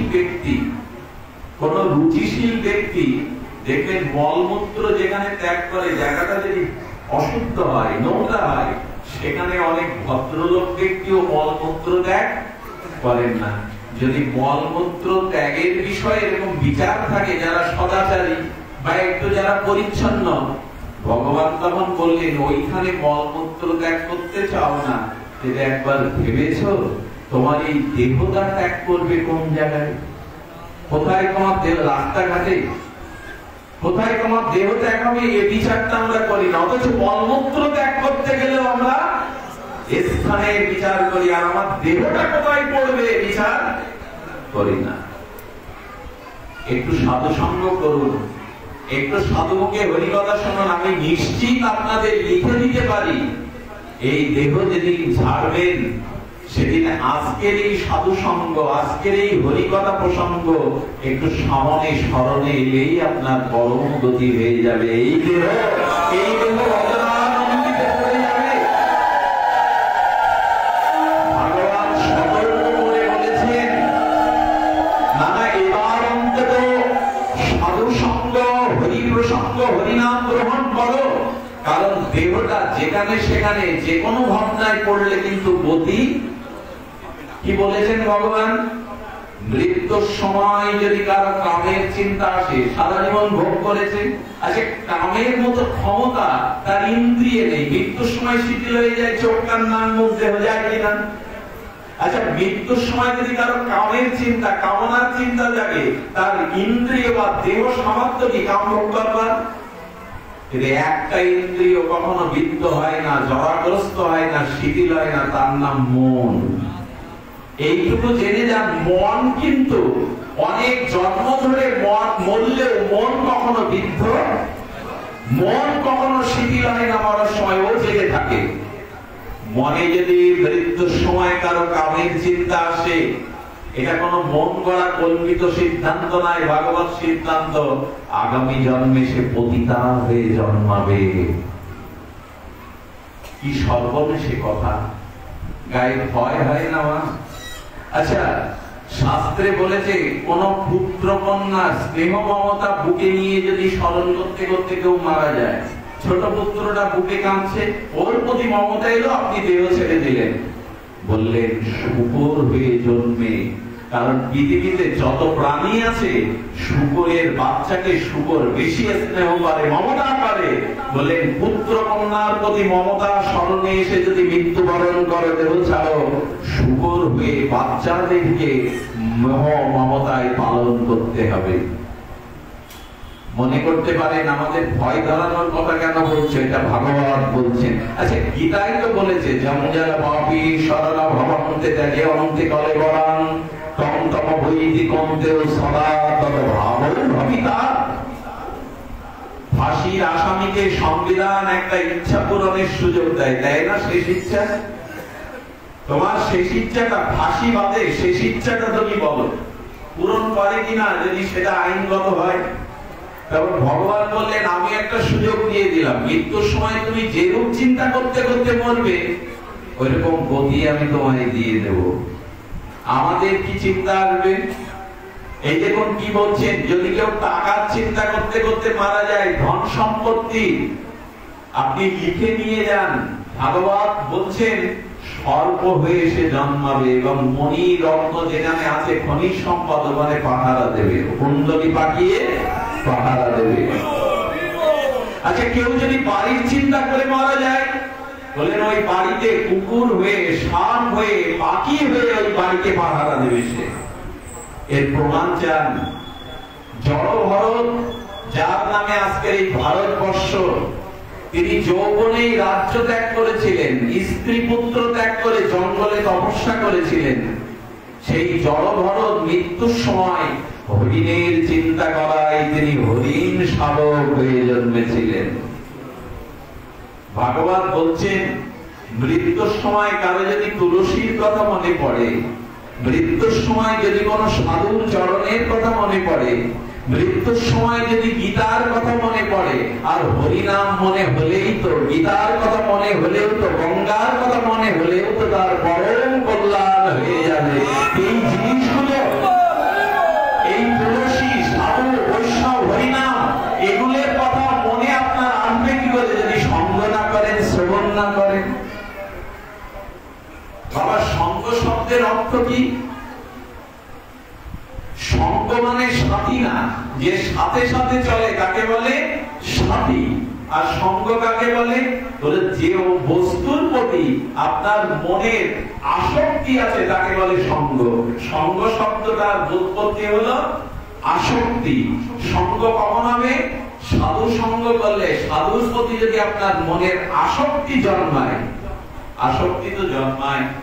আমি আপনাদের এই বাগেরহাটের মাটিতে পা দিয়ে আমি যখন এখানে আসছি, আমি দেখলাম কিছু ভক্তদের অনুরাগ, উৎকণ্ঠা। আপনাদের দেখে কি মনে হচ্ছে জানেন? আমি সরাসরি আপনাদের অনেকের মুখ কোনোদিন দেখিনি, জন্মে প্রথম দেখলাম।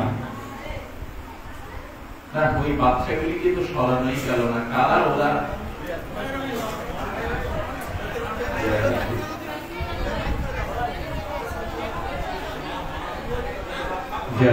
আচ্ছা, ওরা শিশু তো, ওদেরকে তো একটু বারবার ওদেরকে একটু সরিয়ে দিই।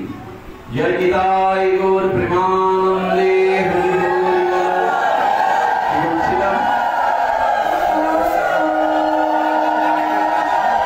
আমি আপনাদের মুখগুলো ইতিপূর্বে জীবনে দেখিনি, যেটা আমি এই ব্যাসাসনে বসে মিথ্যা বলবো না। আমার কেন জানি মন বলছে আপনারা আমার অনেক জন্মের চেনা। এই মুখগুলো বড় আপনজনের মুখ। কেন জানেন? কারো সঙ্গ তখনও সরাসরি করিনি, কিন্তু কারো গুণ, কারো মহিমা শুনলে মনের আসক্তিটা তার প্রতি চলে যায়। এই আসক্তির নাম সঙ্গ। সাথে থাকলেই সঙ্গ বলে না। দূরে থেকেও যদি মনের আসক্তি থাকে, আসক্তির নাম সঙ্গ। তো সাধু সঙ্গের প্রতি, হরিকথার প্রতি যদি আপনার আসক্তি জন্মে, তবে মৃত্যুর সময় সে কথা স্মরণে আসতেও পারে, এসে যেতেও পারে, কারণ মন সেদিনটা ফিরিয়ে দেবে। আচ্ছা, ভগবানের স্মরণ যদি মৃত্যুর সময় যে কোনো প্রকারে আসে, কেনা অপায় নমন কৃষ্ণ মিশে বয়া, ভগবান বলছেন কি কৃপাই দেখুন। আচ্ছা, অজামিল কি বলল? অজামিল বলল নারায়ণ। কাকে ডাকলো? না, ছেলেকে ডাকলো। তো এ কথা সকলের জানা, কিন্তু তত্ত্বটা কি? ডাকলো নারায়ণ বলে। আচ্ছা, গোবিন্দ তখন, নারায়ণ তখন চারজন ভগবানের দূতকে বলছেন, এক কাজ করো, তোমরা তাড়াতাড়ি চারজন দূত গিয়ে ওকে বৈকুণ্ঠে নিয়ে এসো। ভগবানের চারজন দূত পাঠাচ্ছে ভগবান।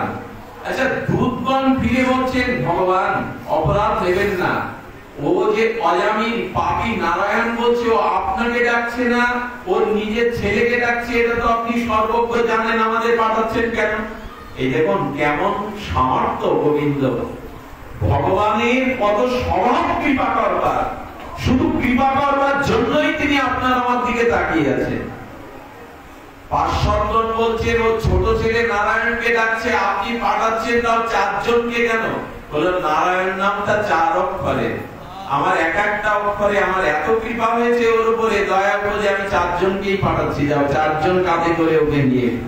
বলে প্রভু, আপনার ভুল ধরা আমাদের উচিত নয়, কিন্তু ছোট ছেলেকে ডাকছে, আপনি কেন আপনার কাছে ওকে আনছেন?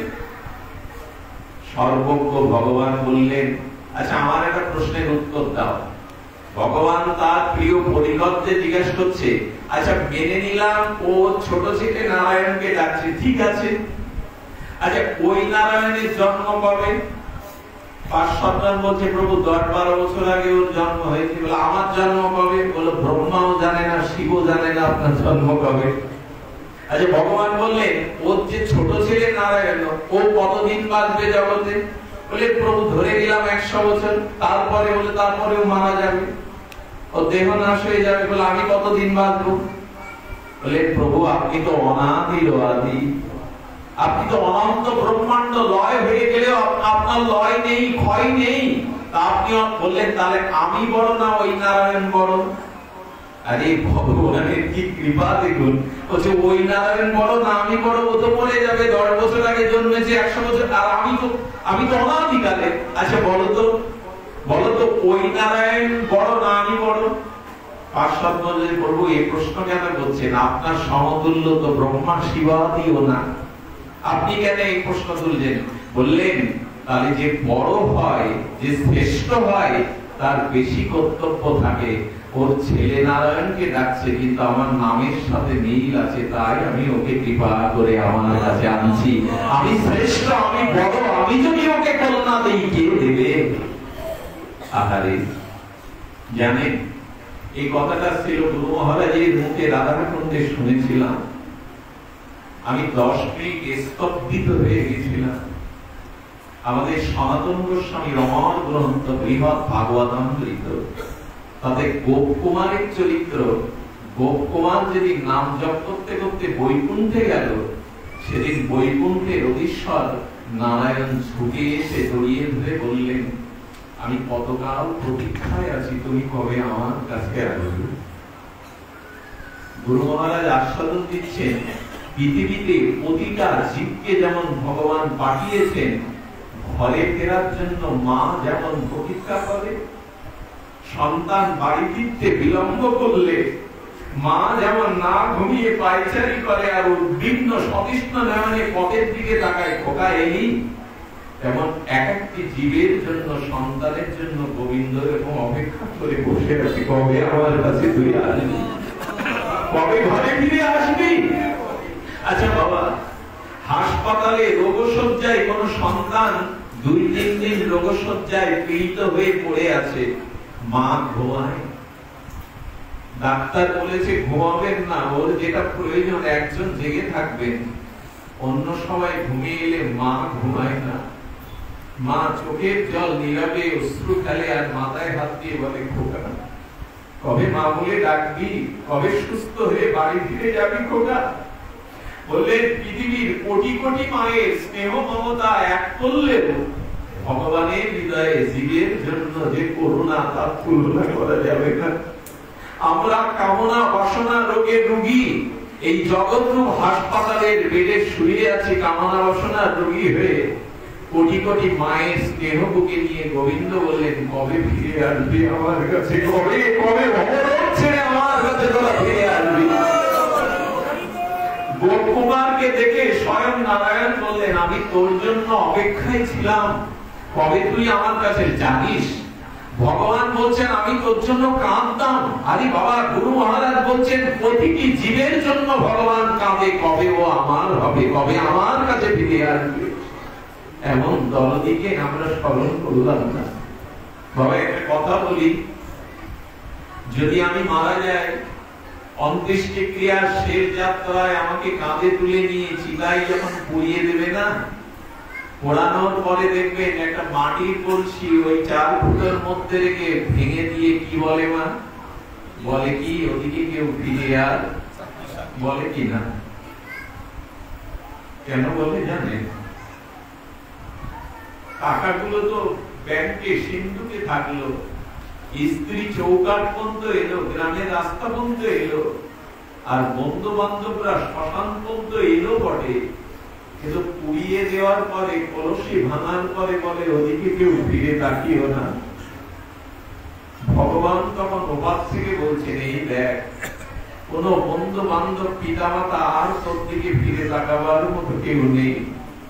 মৃত্যুর পরে রহস্যময় অন্ধকারের পথের যাত্রী হিসাবে সেদিন দীনবন্ধু ভগবান আর গুরু ছাড়া আপনার কোন বন্ধু নেই, কোন সাথী নেই।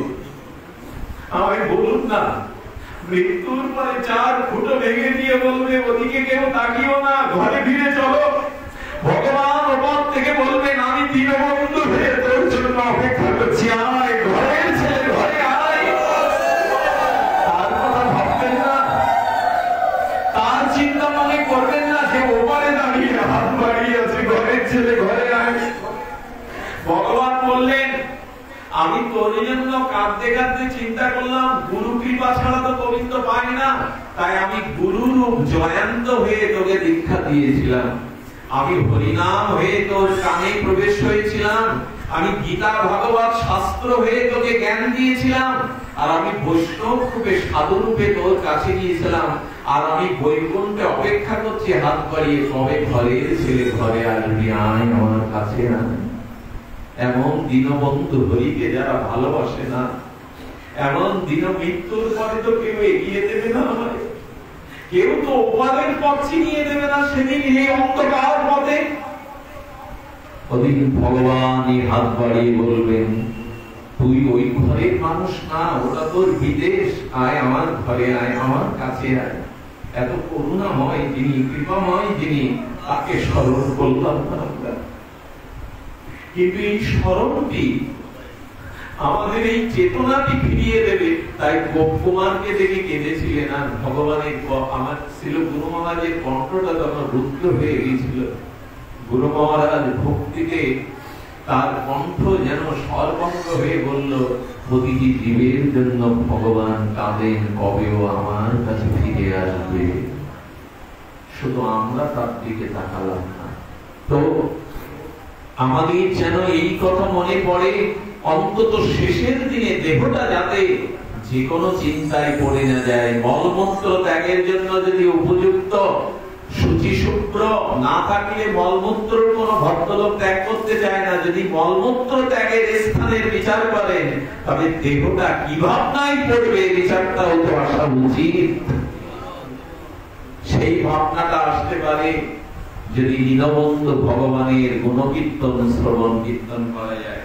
আমি আর এগোবো না, আপনাদের এইটুকু বলবো যে সাধু কৃপা বিনাশ। আচ্ছা কি বলেছিলাম, শতন প্রসঙ্গ জানেই তো। তাহলে আমরা সাধু সঙ্গের মহিমা শুনলাম, এবার সাধুকে হরি কথা শ্রবণের মহিমা শুনবো। কারণ এই হরি কথাতেই আমাদের পরম কল্যাণ নিধান, পরম কল্যাণের। এই জন্য এখানে কি বলছেন, বলছেন যে সাধু সঙ্গ কৃপা। আর সাধুর আর একটা জিনিস আপনাদের নিতে বলেছেন, রঘুগণকে বলেছিলেন, আর এই জড় ভরতী বলেছিলেন, রহগণ তপস্বসনা জাতি না চিরজয়া নির্বাণপন্নদ গৃহত্তা।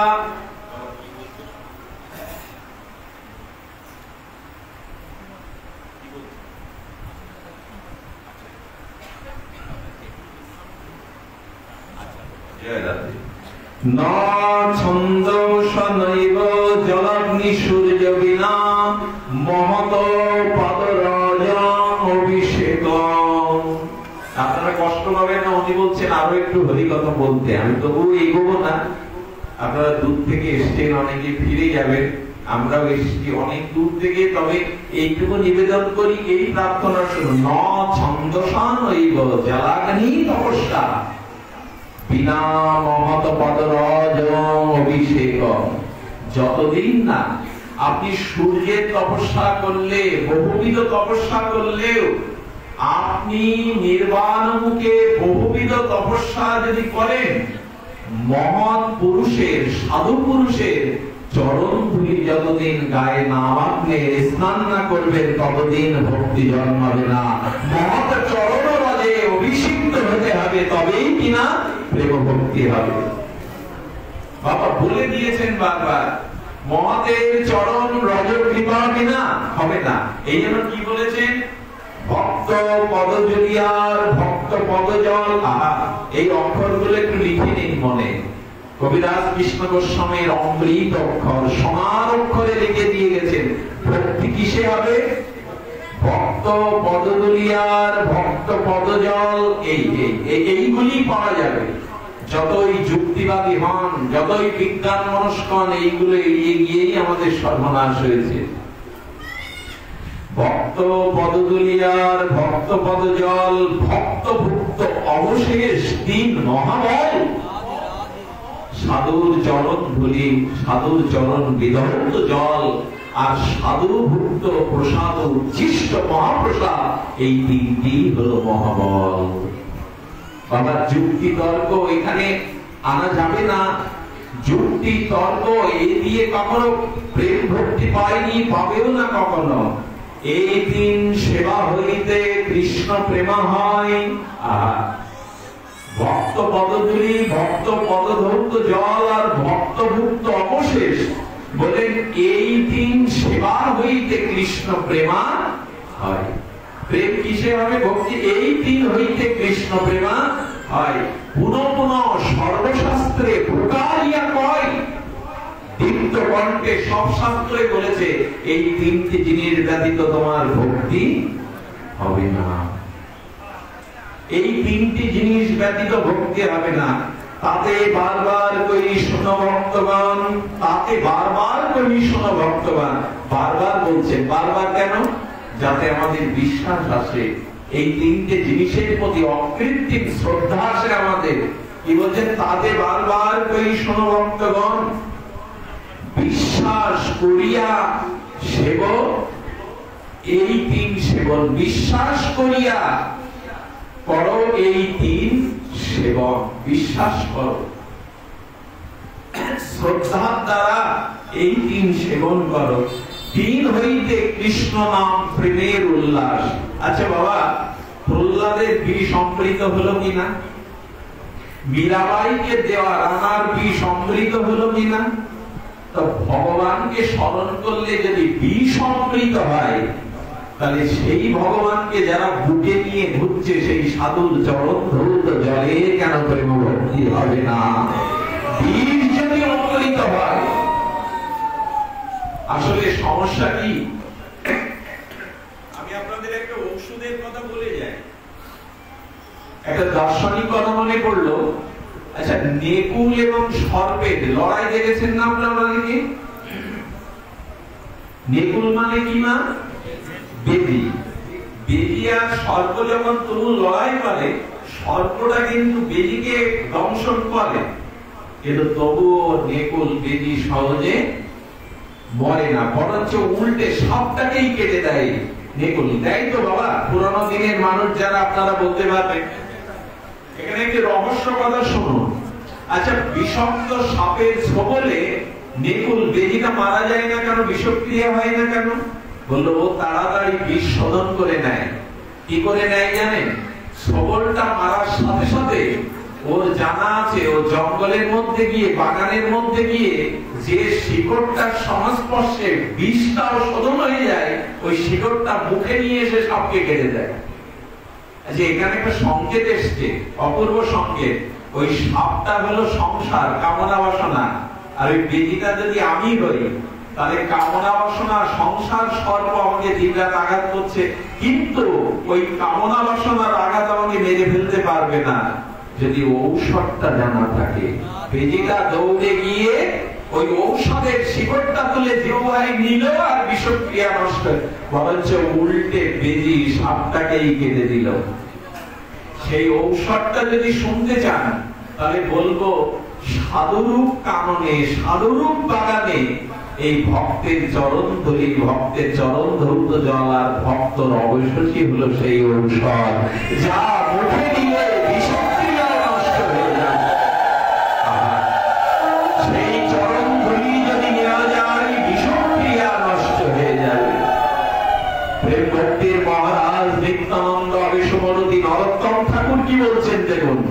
বৈষ্ণবের পদ জল কৃষ্ণ ভক্তি দিতে বলো, আর কেহ নহে বলবন্ত। বাবা, কৃপা করে আপনাদের চরণ ধুলো বাইরে থেকে, দূর থেকে আমার মাথায় একটু উড়িয়ে দিন। আমার তো হলো না বাবা, আপনাদের ধুলোটা বাতাসে উড়িয়ে দিন। এটাই একমাত্র উপায়। বিশ্বাস করি এই দিনের ভজন করো, এটাই একমাত্র উপায়, আর কোন উপায় নাই। বৈষ্ণবের উচ্ছিষ্ট তাহে মোর মননিষ্ঠ, বৈষ্ণবের নামেতে উল্লাস। বৈষ্ণব দেখলে যেন আনন্দ হয়। আমার এই বাবা কাঁদছেন শুরু থেকে, বৈষ্ণব দেখে আনন্দে উল্লাস করছেন। আপনাদের নয়ন গুলো যেন সতৃষ্ণ চাতকের মতো চেয়ে আছে। কেন? বৈষ্ণবে যাদের উল্লাস আছে, বৈষ্ণব থেকে যাদের আনন্দ হয়, প্রেম ভক্তি তাদের হবেই, প্রেম ভক্তি তাদের অবশ্যই হবে। যথা সংস্পর্শ ভগবৎ ভক্তং বিভাবসুম, এই শীতং ভয়ং তম অপ্রতি সাধনাং সংসেব্যস্তথা। আচ্ছা বাবা, শীতের সময়, শীতকালে কোন মা রান্নার জন্য রন্ধনশালায় গেল, শীতকাল। আচ্ছা, শীতকালে মা রন্ধন ক্রিয়ার জন্য উনানে আগুন দিয়ে দিল কাঠে। আচ্ছা, কাঠে আগুন দিল কিসের জন্য? মুখ্য উদ্দেশ্য কি? মুখ্য উদ্দেশ্য রান্না করবে, এই তো। কিন্তু যদি শীতকাল হয়, তাহলে উনানের আগুনটা প্রজ্বলন করা রান্না ক্রিয়ার জন্য। কিন্তু উনুনের পাশে বললে শীত দূর হয় কেন? হলোটা আনুষঙ্গিক কৃপা। রন্ধনের জন্য উনানে আগুন দিল, কিন্তু শীতকাল হলে ওর পাশে বসলে তাপ, হ্যাঁ, একটু শীত দূর হয় কিনা বাবা? হয়তো। আচ্ছা, অন্ধকার ছিল রান্নাঘরে, মাটার একটু ভয় ভয় করছিল, গা ছমছম করছিল, কিন্তু যখন আগুনটা জ্বলে উঠলো তখন আর ভয় থাকে? আচ্ছা, উনানের আগুনটা জ্বাললো কিসের জন্য? রান্নার জন্য, কিন্তু আনুষঙ্গিক অন্ধকার দূর হলো, ভয় দূর হলো, আর শীতও দূর হলো। আচ্ছা, কারণ একটা, আগুন জ্বালার কারণ রান্না, কিন্তু আনুষঙ্গিক অনেকগুলো হয়ে গেল কিনা? তেমনি বলছেন যে অগ্নিদেবের আশ্রয় নিলে যেমন শীত, ভয় আর অন্ধকার দূর হয়, তেমনি সাধুর সংস্পর্শে যাওয়ার সাথে সাথে, সাধুর চরণ তুলি বাংলার সাথে সাথে আমাদের অনন্ত জন্মের ভয় তাপ দূর হয়ে যেতে বাধ্য, তারাও দূর হয়ে যায়। বিশ্বনাথ চক্রবর্তী যেটা বলেছেন টিকায়, যেভাবেই হোক ভয়, অন্ধকার, তাপ বিনষ্ট হয় যদি আর সেখানে যাওয়া যায়। তো তেমনি হরিকথা, সাধু সঙ্গ যেখানে আছে তার পাশে গিয়ে বসলে আমাদের এমনি করে দূরীভূত হয়ে যায় সমস্ত পাপ তাপ আদি। আমি আপনাদের সবশেষে আরেকটি কথা বলি, বিশ্রাম করব। হরিকথা যারা শ্রবণ করছেন, সাধু মুখে, সাধু সঙ্গে যারা হরির প্রসঙ্গ শ্রবণ করছেন, তাদের কি কৃপাটি দেখুন।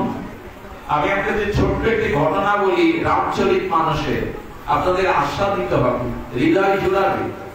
এই কথা যতবার কীর্তন, যতবার আস্বাদন করা যায়, ততবার হৃদয় প্রশমিত হয়, আর হৃদয়, পাপিত হৃদয় শীতল হয়।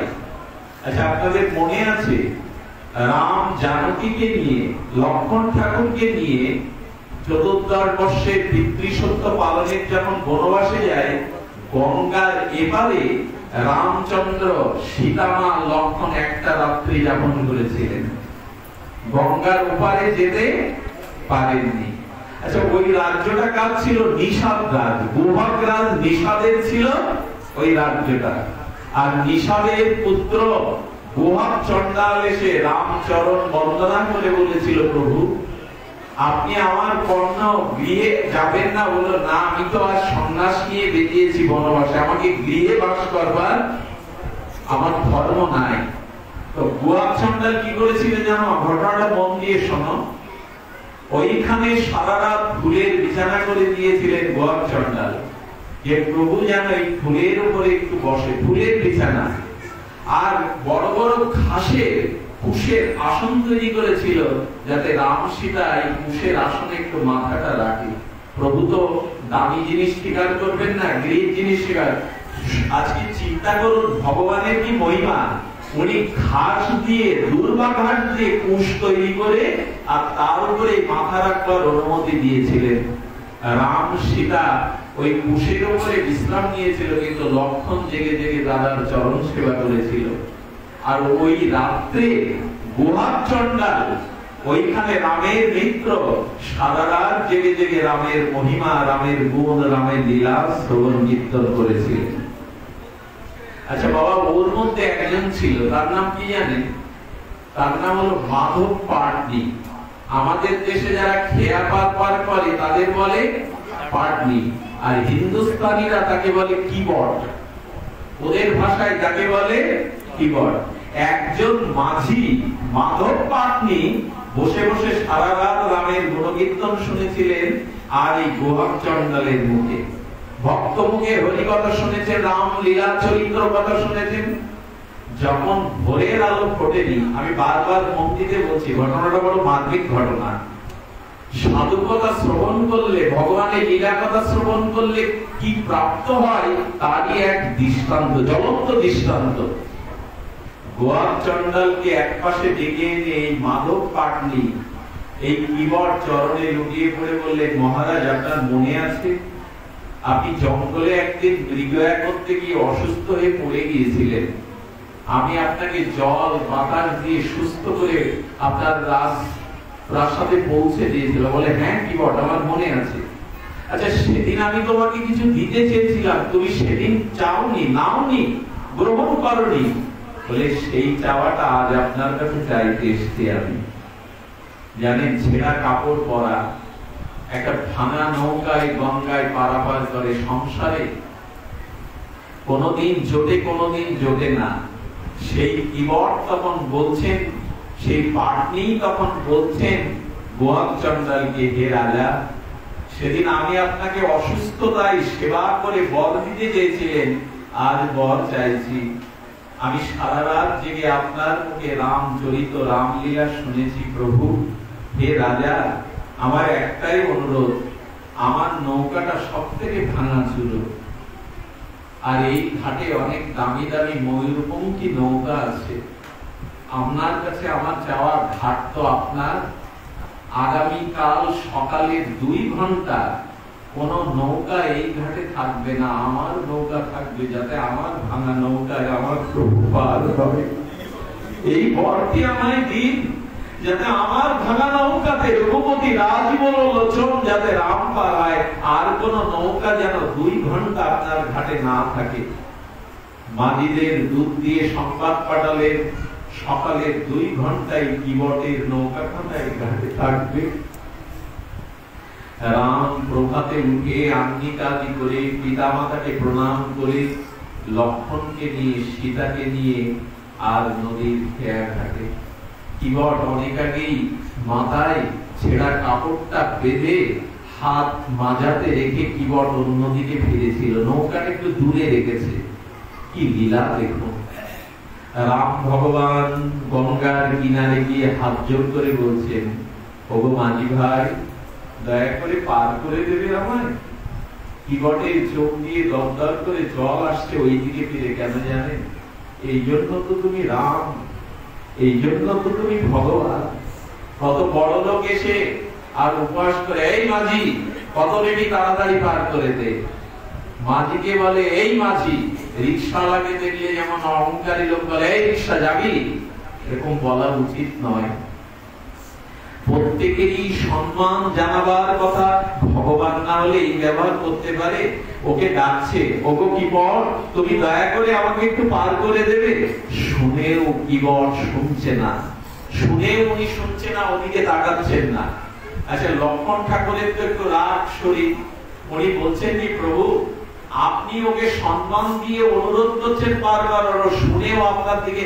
আসলে আমি দেখলাম যারা আপনার কথা শোনে না তারাই আপনার সব থেকে বড় বড় ভক্ত। রাম হাসতেন লক্ষ্মণের, বলে প্রভু যারা আপনার কথা মানে না, আপনার ডাকে উত্তর দেয় না, তারাই দেখি আপনার বড় বড় ভক্ত।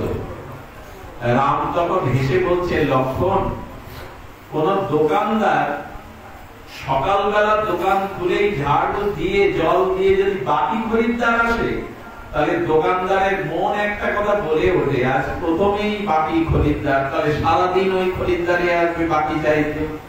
তা লক্ষ্মণ, আমার সকালটা শুরু হয়েছে না দিয়ে, বাকি দিয়ে, এই জন্য তো মাঝি আমার কথা শুনছে না। এই দেখো, আমাকে সুমন্ত নিতে এসেছিল অযোধ্যা থেকে, বাবা রথ পাঠিয়েছিল, আমি বলছি সুমন্ত চলে যাও, সুমন্ত যাচ্ছে না, আমার কথা শুনছে না। আমি মাঝিকে ডাকছি, মাঝি আমার কথা শুনছে না। আর এই শুরুটা করেছো তুমি আর সীতা দিয়ে। আচ্ছা বনবাস হয়েছে আমার, তোমাদের তো হয়নি। আমি যখন তোমাদের বললাম তোমরা এসো না, লক্ষ্মণ তুমিও তোমার কথা শোনোনি, সীতাও তোমার কথা শোনেনি, তাহলে যে আমার কথা শোনে না মাঝে মাঝে তারাও আমার বড় ভক্ত হয়। কি অমৃত কথা! আচ্ছা কিবটকে আবার ডাকছে, ওগো মাঝি ভাই, দয়া করে পার করে দাও। কিবট এবার নৌকাটা ভিড়ে এনে বলছেন, কি বলছিলে বলো? এর মুখ নিয়েও বলছে। লক্ষ্মণের তো রেগে, ও তো রাগা অভ্যাস, লাল হয়ে গেছে, মনে মনে বলছে, লক্ষ্মণ ঠাকুর আজ রেগে লাভ নেই, খেয়াঘাটে একমাত্র আমি। আচ্ছা আমার প্রভু যে তোমায় ডাকছে বারবার, মাঝি বলে তুমি শুনতে পাচ্ছিলে? বলে পাচ্ছিলাম। উত্তর দাওনি কেন? বলে ইচ্ছা করে। ইচ্ছা করে কেন? বলে আমার প্রভুকে যখন ঘাটে পেয়েছি, আমি প্রভুকে একটা শিক্ষা দেব বলে তার ডাকে উত্তর দেই। আচ্ছা লক্ষ্মণের রাগ হয় কিনা? রামকে শিক্ষা দেবে কি বড়? রাম তখন গম্ভীর হয়ে গেলেন। লক্ষণ ওর কথা বলতে দাও। আচ্ছা তুমি বলো তো ভাই, তুমি আমাকে কি শিক্ষা দেবে বলে আমার ডাক না শুনে তুমি নৌকা তাড়াতাড়ি তুলে আনোনি? বলেন প্রভু আমি জানি তুমিও এক খেয়াঘাটের মাঝি, একদিন সমস্ত জীব তোমার ঘাটে একদিন যাবে। হে রাম, হে রাজীব লোচন, আমি তোমাকে এই শিক্ষা দেওয়ার জন্য তোমার ডাকে সাড়া দেয়নি যে তোমার খেয়া ঘাটে যেদিন জীব ভক্তগণ যাবে সেদিন যেন তাদের বারবার ডাকতে না হয়, এক ডাকেই তুমি সাড়া দিয়ে নৌকাটা তুলে আমি তোমায় জানালাম খেয়া ঘাটে এসে যদি মাঝিকে বারবার ডাকে মাঝি সাড়া না দেয় তাহলে পারের যাত্রীদের বড় কষ্ট হয়। প্রভু তোমার ঘাটে যেদিন যাব সেদিন যেন বারবার ডাকতে না হয়, তুমি দ্রুতই পার করে দিও এক ডাকে। সীতার চোখে জল, রামের চোখেও জল। লক্ষণ বলল যা ভেবেছিলাম তা তো না। আচ্ছা কি বল, আমি কথা দিচ্ছি আমার ঘাটে যারা যাবে আমিও বিলম্ব করব না, আমি তোমায় কথা দিলাম। তবে এবার পার করো, বেলা উঠে যাচ্ছে, অযোধ্যার ভক্তগণ কাঁদছে, আমাকে পার করে দাও, যেতে দাও। বলে প্রভু আমি আপনাকে নৌকায় তুলব না। ভক্ত ভগবানের লীলার কথা কত মধুর বাবা, কেন আন কথা শুনবো, আন গল্প কেন করবো? এই লীলার কথাই কথা, সব ব্যথা একমাত্র গোবিন্দের কথায় অমৃত, আর সব কথা মৃত। বললেন প্রভু আমি কাল সারা রাত জেগে তোমার লীলার কথা শুনেছি, আমার একটু বুদ্ধি গজিয়েছে। তোমার সাথে আমার শত্রুতা নেই, তোমার রানা চরণের সাথেও আমার শত্রুতা নেই। আমার শত্রুতা কেবল তোমার চরণের তলেই ধুলির ওপরে। কিবটকে বলছে রাম আমার চরণের ধুলিতে তোমার শত্রুতা কেন? বলে কাল রাত জেগে আমি শুনলাম তুমি নাকি এক পাষাণের উপরে তোমার পাপ ধুলো রেখেছিলে, তাতে সেই পাষাণীটা নারী মূর্তি, এক রমণী মূর্তি হয়ে গেল। অহল্যা উদ্যানের কথা শুনেছে তো? তোমার চরণ ধুলিতে এমন একটা জিনিস আছে, পাথরের উপরে ধুলো পড়ার সাথে সাথে সে মেয়ে ছেলে হয়ে গেল। প্রভু এই জন্য তোমার সাথে আমার শত্রুতা নেই, তোমার রাঙা চরণের সাথেও শত্রুতা নেই, কিন্তু তোমার চরণের তলে ধুলিকে আমি বিশ্বাস করি না। তুমি যদি এই ধুলি মাখা চরণ আমার নৌকায় দাও, আর আমার নৌকাও যদি আর একটা স্ত্রী জাতি হয়ে যায়, আমি একজনকে খেতে করতে দিতে পারছি না, আমি ওকে কি করে খেতে করতে দেব? আচ্ছা এর মধ্যেও রামের মুখে হাসি উঠেছে। লক্ষণ বলছে না কি করতে হবে বলো তুমি? লক্ষণ একটু ঠিকঠাক করে বলছেন, বলেন উপায় একটা আছে লক্ষণ ঠাকুর, আমি জল সেচন করি যে কাঠের যন্ত্র, ওইটার উপরে রামকে দাঁড় করাবো প্রভুকে, করে প্রভুর চরণ ধুয়ে দিয়ে তার ধুলোগুলো ধুয়ে দেব, ধুলোগুলো ধুয়ে দিয়েই নৌকায় তুলবো, তাহলে আর আমার নৌকায় স্ত্রী জাতি হবে না। রহস্যটা বুঝতে পেরেছেন? চরণ ধৌত তো করার দরকার, ভগবান আমার কোলে এসেছে, তার চরণ তো ধৌত করা। তার লক্ষণ বলছে আচ্ছা চরণ ধোয়ার পরে যখন নৌকায় উঠতে যাবে তখন তো আবার ধুলো লেগে যাবে। বলে লক্ষণ ঠাকুর আপনার বুদ্ধি একটু কম, আমি প্রভুকে চরণ ধুলি দিয়ে আমার কাঁধে করে নৌকায় তুলবো, প্রভুর চরণ তো আর ধুলিতে পড়তে দেব না। কি আশ্চর্য দেখুন, সে কাঠের যন্ত্রের উপরে উঠে, আর কিবট যখন প্রভুর চরণ ধুয়ে দেবে, জলটা গঙ্গা থেকে আনেনি, পাত্রটা পড়ে রয়েছে, গঙ্গা থেকে আনেনি, চোখের জল দিয়ে প্রভুর চরণ ধুয়ে দিচ্ছে। আর ভক্তের চোখের জলে যখন প্রভু চরণ অভিষেক করছে, রাম প্রেমে কাঁপছে। বলে প্রভু তুমি কি বোকা, তুমি এর উপরে দাঁড়িয়ে কাঁপছো, তুমি আমার মাথায় হাত দিয়ে শক্ত করে জড়িয়ে যাবে, তাহলে আর পড়ে যাবে না। আর ভক্তের মাথায় ভগবান হাত দিয়ে জড়িয়ে ধরেছে। আচ্ছা আপনাদের একটা প্রশ্ন যাচ্ছে না? যোগী মুনি ঋষি কোটি কোটি যুগ তপস্যা করেও যার চরণ পায় না, আর এক মাঝি হয়ে রামচন্দ্রের চরণ ধুয়ে দেওয়ার ভাগ্য পেল কি করে? এর প্রতীকটা আরো মধুর। ভগবান ক্ষীরোদশায়ী বিষ্ণু যখন ক্ষীরোদসাগরে শায়িত ছিলেন, অনন্ত নাগের শয্যায় লক্ষ্মী দেবী তার চরণ কমলটা সম্বাহন করছিলেন। ওই ক্ষীরসাগরে একটা কচ্ছপ, তিনি প্রভুর চরণটা কোমল রানা দেখে কচ্ছপ বলেছিল, আমি তো মানুষ না, তোমার চরণ সেবা করার সুযোগ পাবো না, তবে রাঙা চরণটা যদি একটু ছুঁয়ে দেখতে পারি। তাই কচ্ছপটা উঠে প্রভু রাঙা চরণে একটু ছুটে গিয়েছিল, আর লক্ষ্মী দেবী টের পেয়ে কচ্ছপটাকে ছুঁয়ে ফেলে দিয়েছিল। কচ্ছপটা দুই চোখ দিয়ে কেঁদেছিল আর বলেছিল, প্রভু কবে মানুষ করবে, কবে তোমার চরণ ছোঁয়ার অধিকার দেবে, আমি তো কচ্ছপ হয়ে সমুদ্রে পড়ে আছি।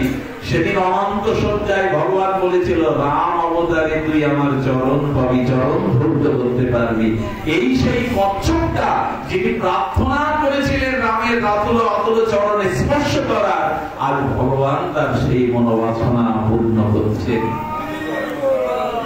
এই জন্য মনে একটু আশা জাগিয়ে রামন, কবে তোমার চরণ ধৌত করবো, কবে তোমার চরণ ভজন করবো। করুণাময় ভগবান কোনো না কোনোদিন আপনার ইচ্ছা পূর্ণ করবেন। কিবর চোখের জলে রামচন্দ্রের চরণ ধুয়ে নৌকায় তুললেন, তিনজনকে বসালেন। আচ্ছা বলুন তো, কেমন গঙ্গার মৃদুমন্দ হাওয়া, সামনে রাম ও সীতা প্রভু বসে আছেন, আর নৌকাটা বাইতে বাইতে রাম নাম কীর্তন করতে করতে কি করেছে জানেন? নৌকাটা কুলে নিয়ে যাচ্ছে তো যাচ্ছে না, ইচ্ছা করে হাড়টা ছেড়ে দিয়ে নৌকাটা বারবার ঘুরিয়ে দিচ্ছে। এই লক্ষণ কেঁপে উঠেছে, আরে নৌকাটা তাড়াতাড়ি কুলে ফেরাও, দেরি করছে কেন, মোড় ঘুরাচ্ছে কেন? কি বর্তমান বলছেন, ইচ্ছা করে আমি নৌকা কুলে দিচ্ছিলাম। রাম বললেন, কি বল, হেয়ালি করো না, নৌকাটা তাড়াতাড়ি ফেরাও। প্রভু আমি ইচ্ছা করে নৌকাটা কুলে দিচ্ছি না, আমি আর একটা শিক্ষা আপনাকে দিতে চাই। রাম হাত জোড় করে বলছেন, বলুন কি শিক্ষা? বলে, প্রভু নৌকাতে যে যাত্রীরা ওঠে ওই পারে যাওয়ার জন্য ব্যস্ত হয়, মাঝি যদি দেরি করে, বিলম্ব করে, যেতে গিয়েও কুলে নৌকা না ভিড়ায়, যাত্রীদের যেমন উদ্বিগ্ন হয়, আমিও তোমাকে হাত জোড় করে জানাচ্ছি, তোমার নৌকায় যেদিন এই ভক্তগণ উঠবে, তুমিও ওপারে নিয়ে যেতে যেন দেরি করো না। ওপারে নিয়ে যেতে যেন দেরি করো না, তুমি তাড়াতাড়ি তাকে পার করে দিও, ওপারে তাকে পার করে দিও। আহা কি অমৃত কথা। এর পরের কথাটি বলি, আজ আমরা ভাগবত বিশ্রাম রাখবো। পার হওয়ার পরে রামচন্দ্র স্কন্ধে হাত রেখেছে পাটনি, ওরে মাধব পার হলে মাঝিকে কিছু করিয়ে দিতে হয়, আমি তোমাকে কি করিয়ে দেব মাধব? চোখের জলে অশ্রু বিসর্জন দিতে দিতে বললেন, প্রভু মাঝি যদি আর এক মাঝির নৌকায় পার হয়, মাঝি কি করি দেন? ড্রাইভার যদি অন্য ড্রাইভারের গাড়িতে চড়ে, ড্রাইভার কি তার কাছে টাকা নেয়, ভাড়া চায়? লক্ষণ তখন বলছেন, আমার দাদা মাঝি কি করে হলো? ঠাকুর লক্ষণ, এই ভবটা, এই সংসারটা একটা সাগর, আর সংসার সাগরে একমাত্র মাঝি হলেন গোবিন্দ, একমাত্র মাঝি হলেন প্রভু। তাই আজ আমি প্রভুকে পার করে দিলাম। প্রভু যেদিন আমি গিয়ে দাঁড়াবো, আমি কোনো করিনা দিতে পারলেও তুমি আমাকে পার করে দিও, কারণ মাঝি মাঝির নৌকায় উঠলে সেদিন করি দেয় না। যারা হৃদয়ে ভগবানকে দেখে এই ভবসংসার পাড়ি দেয়, তাদের কাছেও কোনো করি চাইবেন না, ভগবান তাকেও পার করে দেবেন। একদিনের হরিকথাতে কি বটের এই জাতীয় কৃপা হয়ে গেল। বাগেরহাটের মাটি অনেক দিনের ধন্য, এটা ইতিহাস ঐতিহ্যের স্মারক বাহক। বাগেরহাটের রথ, বাগেরহাটের ভগবান শ্রীকৃষ্ণের তার নাম রূপ লীলার ইতিহাস আমি আমার প্রয়াত বাবার মুখে শুনতাম। এই মাটি অনেক অনেক কৃপাধন্য মাটি, আর এই মাটিতে আপনাদের চরণ প্রান্তে এসে আপনাদের প্রেমের আর স্নিগ্ধতার ছায়ায় বসে দুটি হরিকথা বলতে মনটা বড় উজাড় হলো। আমার সাথে এসেছেন আমাদের নিতাই ও রাধাকুণ্ড থেকে ফিরে এলো মুরারি মোহন দাস বাবাজি মহারাজের পরম স্নেহের দোলা, বাবাকে কাঁধে করে পঞ্চ পরিক্রমা করে আসলো। এসেছেন আমাদের প্রফেসর পার্থবাবু, মাতাজি, আর আমার দুই দক্ষিণ ও দান বাম হস্ত প্রেমানন্দ। এবং আমাদের ধনঞ্জয়। এখন আজকের এই অনুষ্ঠানে বিশ্রাম ঘোষণা করবেন আমাদের